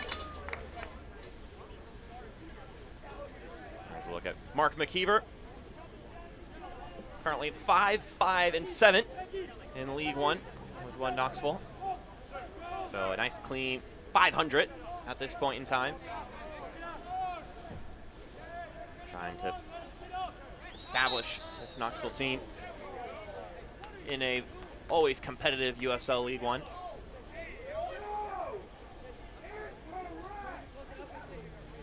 It's a busy week coming up ahead for both of these sides as Jared Mazzola gets a bit of a time-wasting yellow card. Ross, during our weather delay, we were looking at the lay of the land in the other games, and we saw a keeper get sent off after two yellow cards.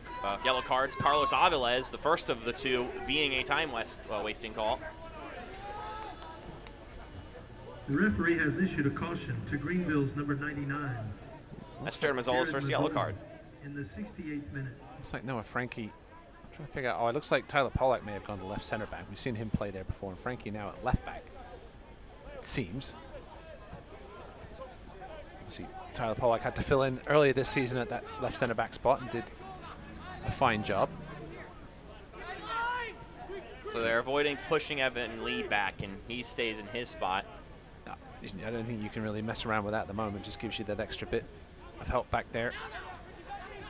Frankie can play both sides of the defensive four, and here he is now on the ball. He's got a terribly unlucky injury in his shoulder at the beginning of last season, the preseason friendly against, I think it was Clemson, wasn't it, Mark? Yes, it was.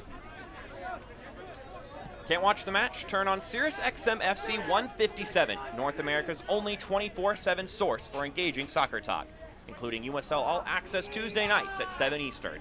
Plus hear live matches from the USL, MLS, English Premier League, and more. All on Sirius XM FC 157 and the SXM app.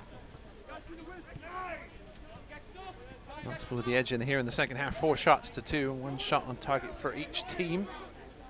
Knoxville with 2/3 of the possession, though.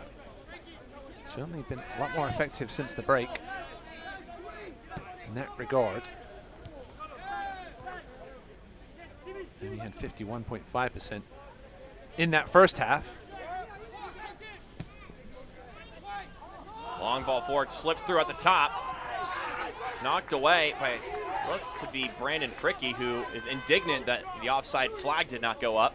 No, Frankie wasn't happy either. Was giving the linesman an earful. It was a close one. It was kind of an awkward-looking play. It was one of those ones that looked weird. So it probably was offside. They play till the whistle.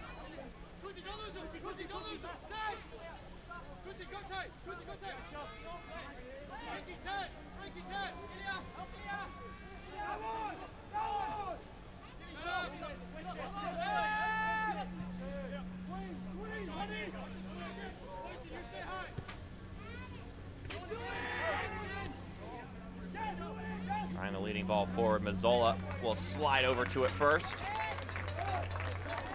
Very quick, Jared Mazzola.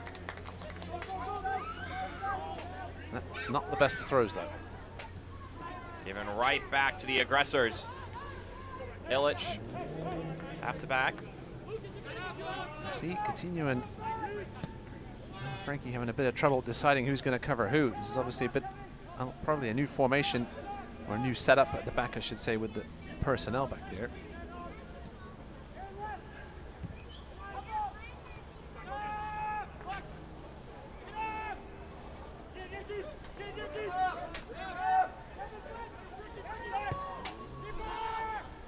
Ball comes in, punched away by Mazzola once again, and then the whistle will get blown.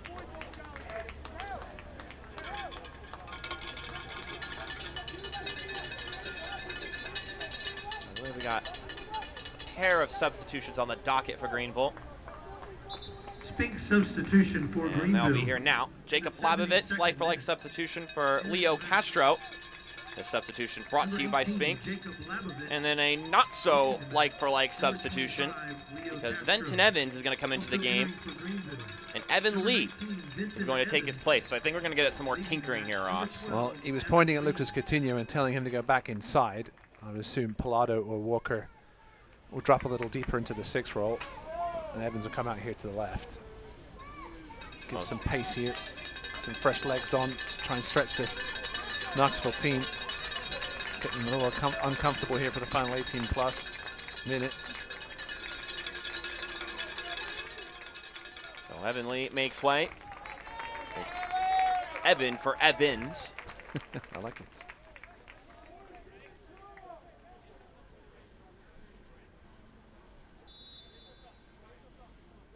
Underway in California. Didn't think we were going to have to get to say that during this game. Yeah. Fuego hosting Lexington in a battle of 2 of the bottom 3 teams.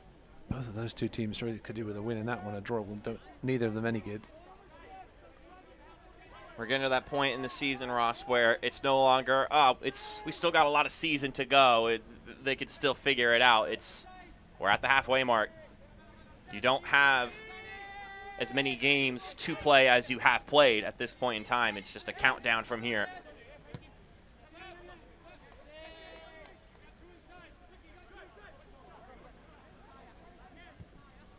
Knoxville. Now the clock ticking in their heads in this one. Still a good chunk of time left to go.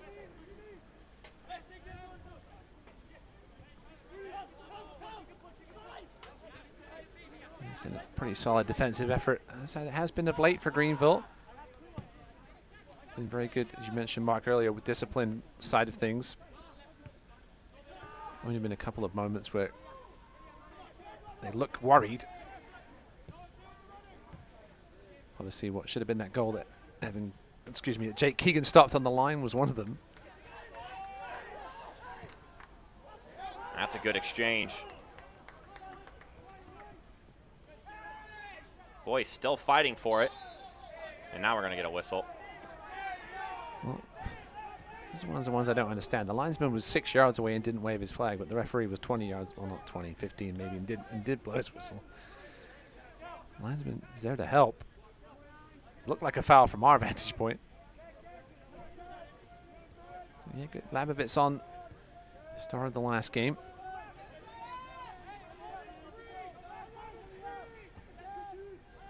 That one stepped on by Coutinho. You know, the likes of Lucas Coutinho, Venton Evans, Devin Boyce.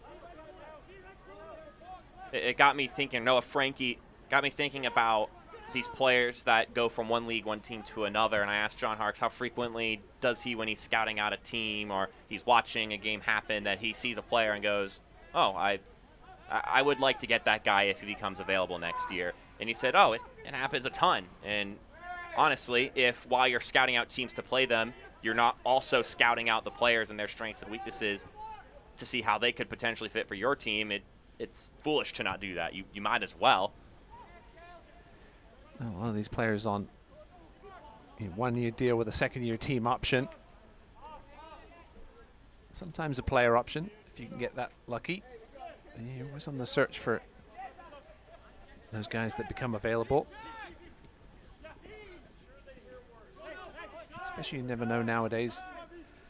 Players going up to USL Championship, players going to other leagues. You never know who's going to be back from year to year a lot of the times. I mean, that's amazing that Greenville's managed to keep this core together. We asked John Harkes that a couple of weeks ago, how he's managed to do it. Obviously, it helps when your name's John Harkes and you've had the success that you've had with the Triumph and this core, especially the 4 members of that leadership committee. Paul Lackley, Fricky and Walker.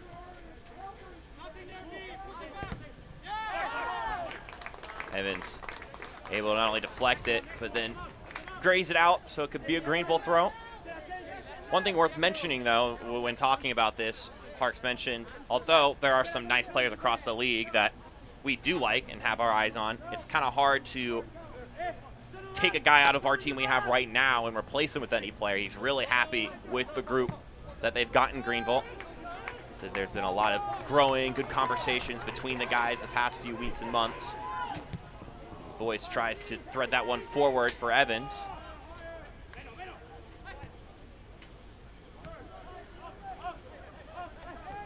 Greenville seem to have staved off that first 15, 20 minutes of pressure from Knoxville. Now really turning it on themselves, looking for that key second goal. They could put this one to bed. Knoxville just left a little out of ideas in that final third here in the last 15 minutes or so. Yeah, Greenville have made several substitutions and some quality players that they've ushered on. Knoxville has not made a substitution outside of the James Thomas sub in the first half, and they played on Tuesday. Very interesting. I'm not sure what Mark McKeever's thinking is behind that. Kellen Johnson on the bench is, you would think, if he's healthy, a viable offensive substitution, as well as Kalik Strout. I know he might not be fully knowledgeable of the system as of yet, but we've certainly seen what he can do when given some free space over the years in with FC Tucson. Scored a hat-trick, if I remember, one time.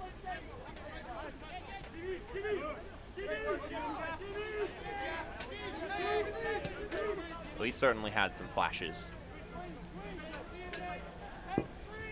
Yeah, Sure, Noah Frankie could attest to it a little bit. Yeah, I'm surprised he was available as one of those players that you sort of, oh, he was out there? Just with the natural ability. As you mentioned, Mark, did come a little inconsistently in Tucson at times. But when he's on, he can be on. Yeah, I'm surprised Mark McKeever's waiting this long to make changes. It's a very strange one.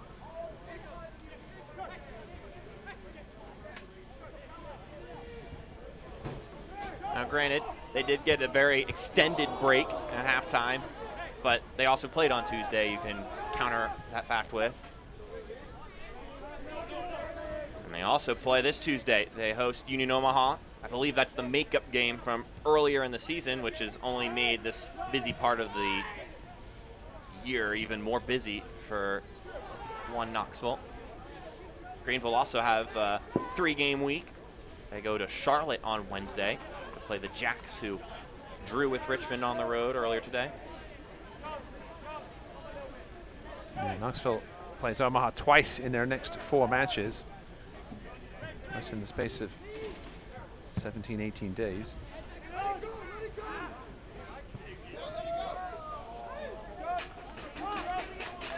Swinkle's able to get on the end of that one. Well, Ross, we asked and we're receiving. We're getting 2 subs on the docket for Knoxville, preparing to get ready.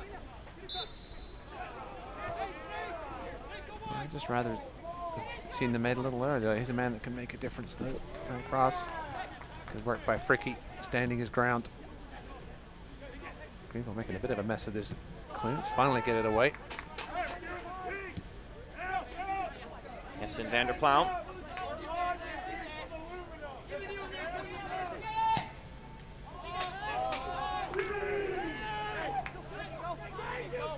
There's not one Knoxville again. Villalobos. Fernandez plays it out wide. Not really to go with it, so it cycles its way back to Villalobos.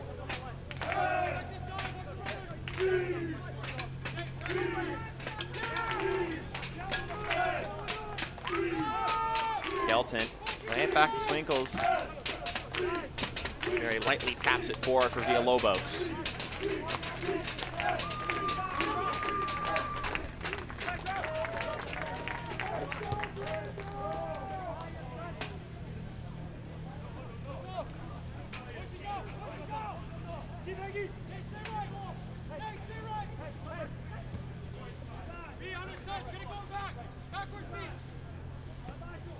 This one popped in the middle by Kelly. Illich trying to recover it.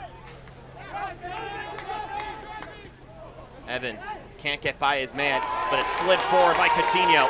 Venton Evans with some space. Evans still going. Evans shoots, it's saved.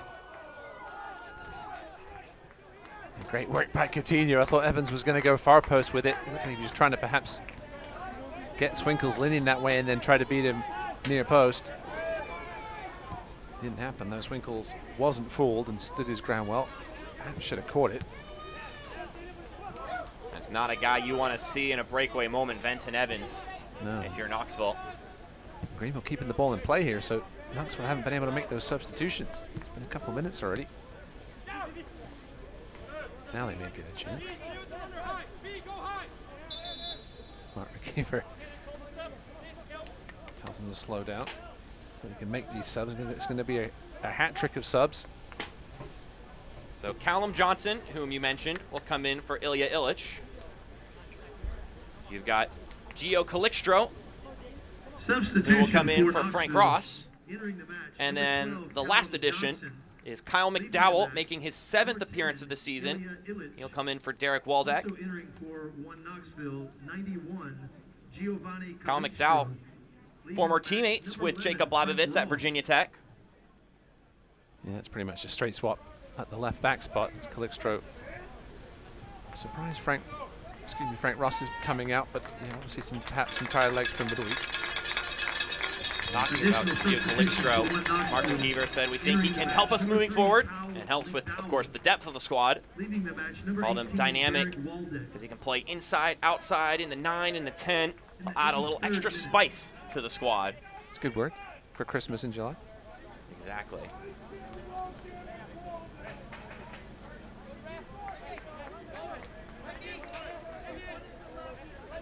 Only 23, 55 appearances in the USL Championship to Calixtro with Timbers 2, and that was before he even barely turned 20.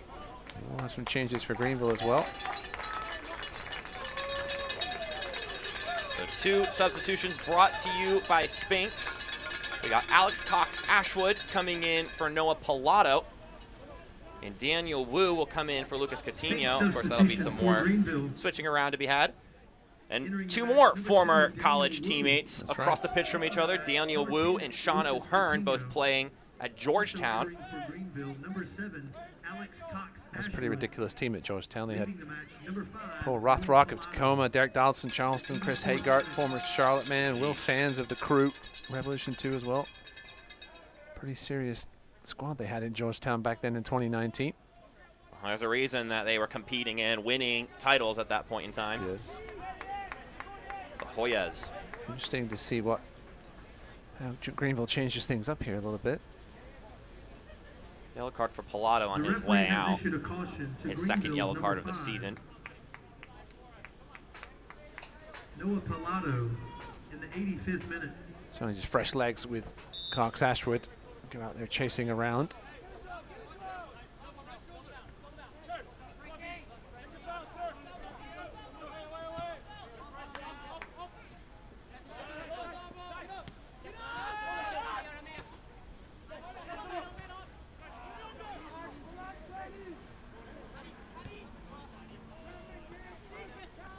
Hasn't seen the field much of late as Cox-Ashwood. Only 2 appearances in the last 7 games. Did have an assist again in that 1-0 win over Fuego a month or so ago. 5 more minutes to go. Plus stoppage time brought to you by ScanSource, accelerating growth for partners and calling Greenville home for 30 years. This looks like they're going 5 at the back now. A true 5 at the back with Wu going into that middle 3. Certainly bunker down time. Don't want to bunker down too much though, Mark. So let's give away there. Devin Boyce. Nice pass. Labovitz couldn't put it on frame, but it was a quick heads-up moment between Devin Boyce and Jacob Labovitz. He felt Skelton coming in on him, and he knew he had to strike it first time. It was a quality strike, just couldn't keep it down and make Swinkles work. Looking to ice this game.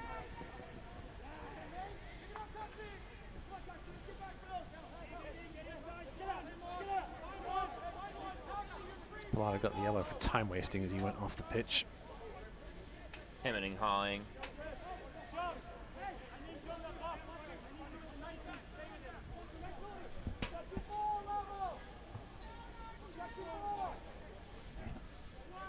That's a launch ball into the 18. I believe that's Kyle McDowell who threw it.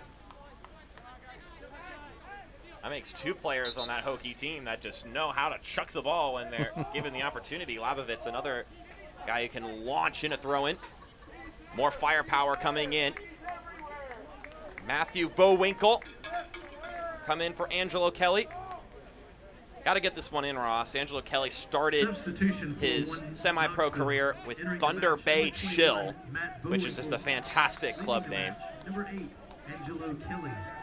I'm going to assume it's not Netflix and chill, it's more, hey, if you come here in the winter, you're going to be chilly. Look at Declan Evans with some work. Oh, and again. Oh, that one's just going to run out of play. Will be a Greenville throw, though. Yeah, Thunder Bay Chill located in Ontario in USL League 2. Sounds like it should be further north, Thunder Bay. Sounds like it should be up in the middle of absolute nowhere.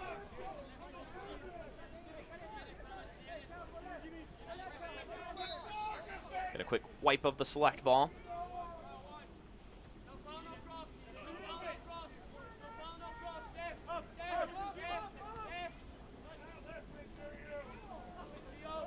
Polak doing everything he can to keep the ball going forward.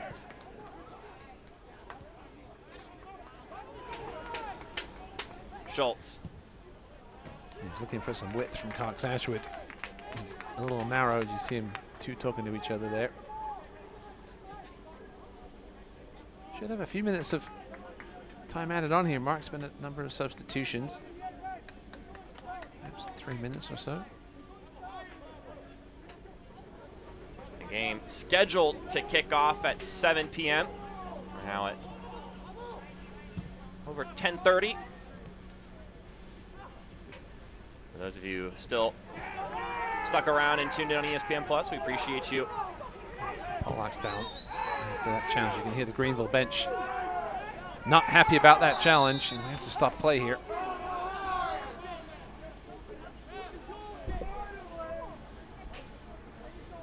Tyler Pollack is in some pain.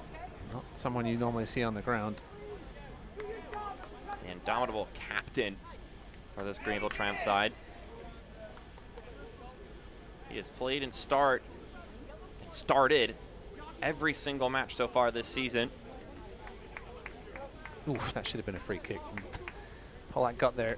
Was it Calixtro? Yeah. Pollack got there before Calixtro, and that should have, you can see Tyler Pollack's frustration. He made the play and then got clattered into. How is that not a foul?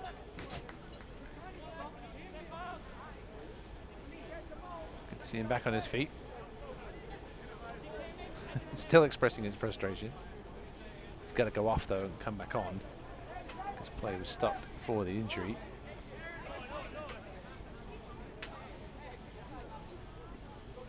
This will certainly add perhaps another minute to things.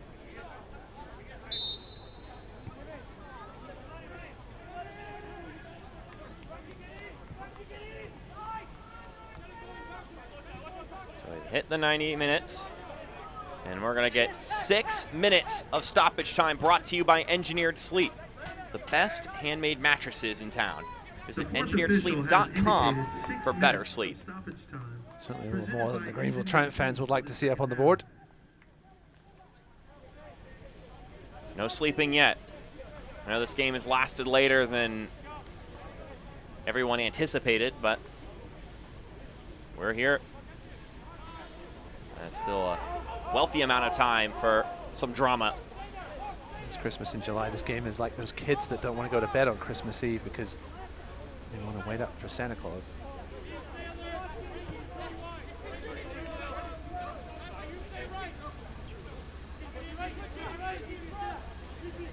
Another workmanlike effort from Greenville.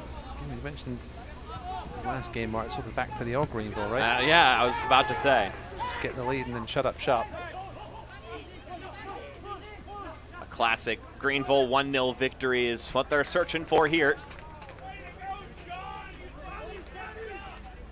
They got that last time against Madison, and then not the game prior to that, but the game prior to that one, got the 1-0 victory on the road in late fashion against Central Valley Fuego. Add in a 1-1 draw there in the mix. The stinginess defensively has crept its way back in. But can they hold up here? Still time for Knoxville perhaps pull out a point. Evans is almost on his horse. Maybe it'll be Evans. No, good tackle.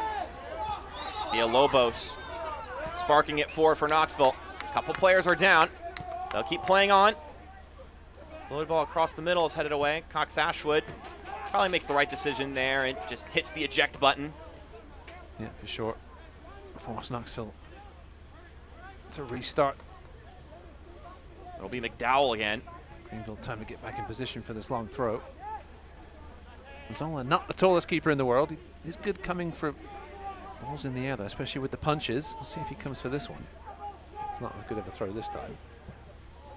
It's still in the 18. Headed around a couple times. Calixtro trying to fight for it. And the call is going to be a corner kick.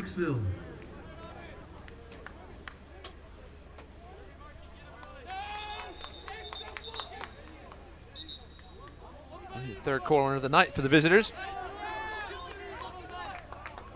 Oh. Well, now they're going to say it's an offside call. Probably on Calixtro. Not sure why Danny Fernandez is having a chat here, just wasting time.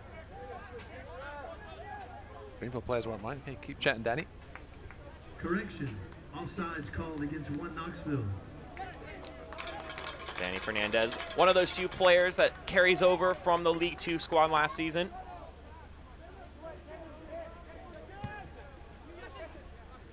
Him alongside Peter Swinkles, the two who are making appearances today.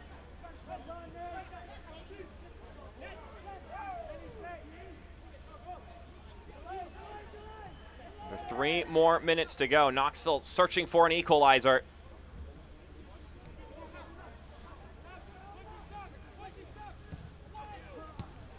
This ball going to sift inside, booted away by Wu. I was about to say, just waiting for that one quality ball. That certainly wasn't it there. Dow will have the chance to chuck this one in once again.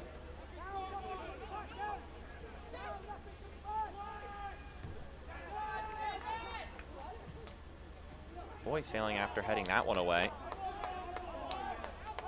Cox Aswich, clumsy challenge, ends up winning his own throw.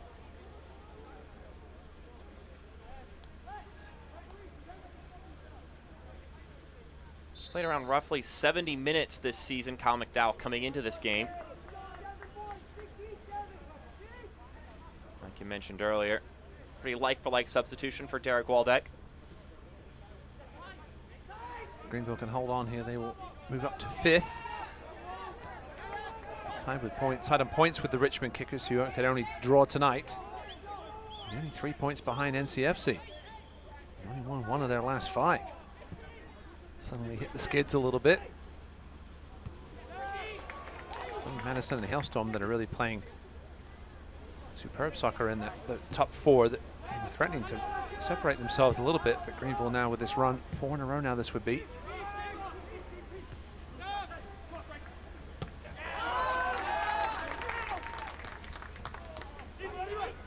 Villalobos. And Walker limping. He may have some cramp in that calf. Watch out. Finds an open man. That's a good step.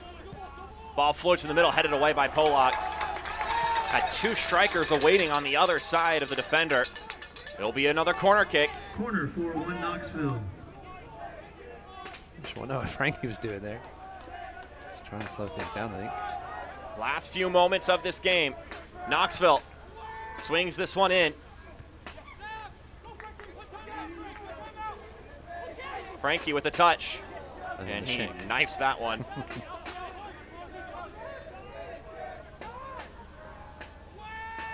Ball lofted in, headed down.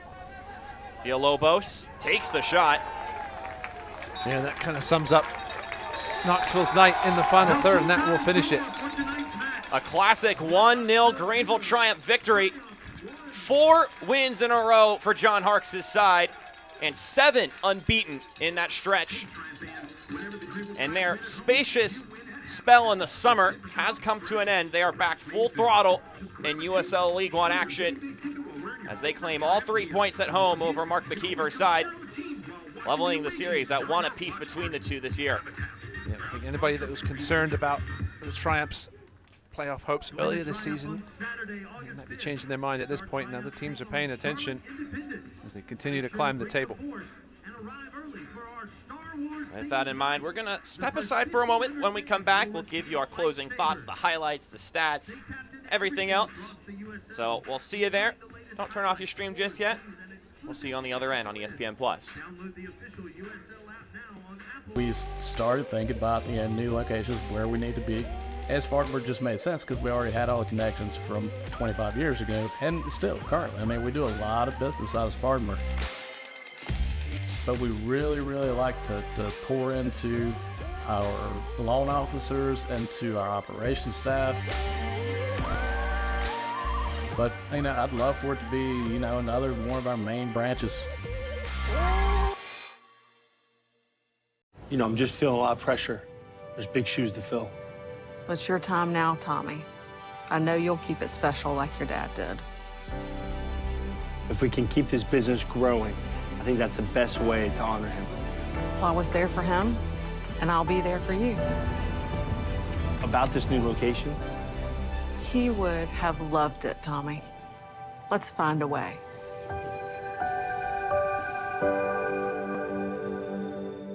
Whenever the Greenville Tramps score not 1, but 2 goals during any home game, fans score big with 10% off on all fresh, scratch-made food at Habitat. Just grab a table, show your game day ticket while wearing your Triumph gear. Don't forget, you can always come cheer on the team while watching the away games during our watch parties. Habitat, proud sponsor of the Greenville Triumph.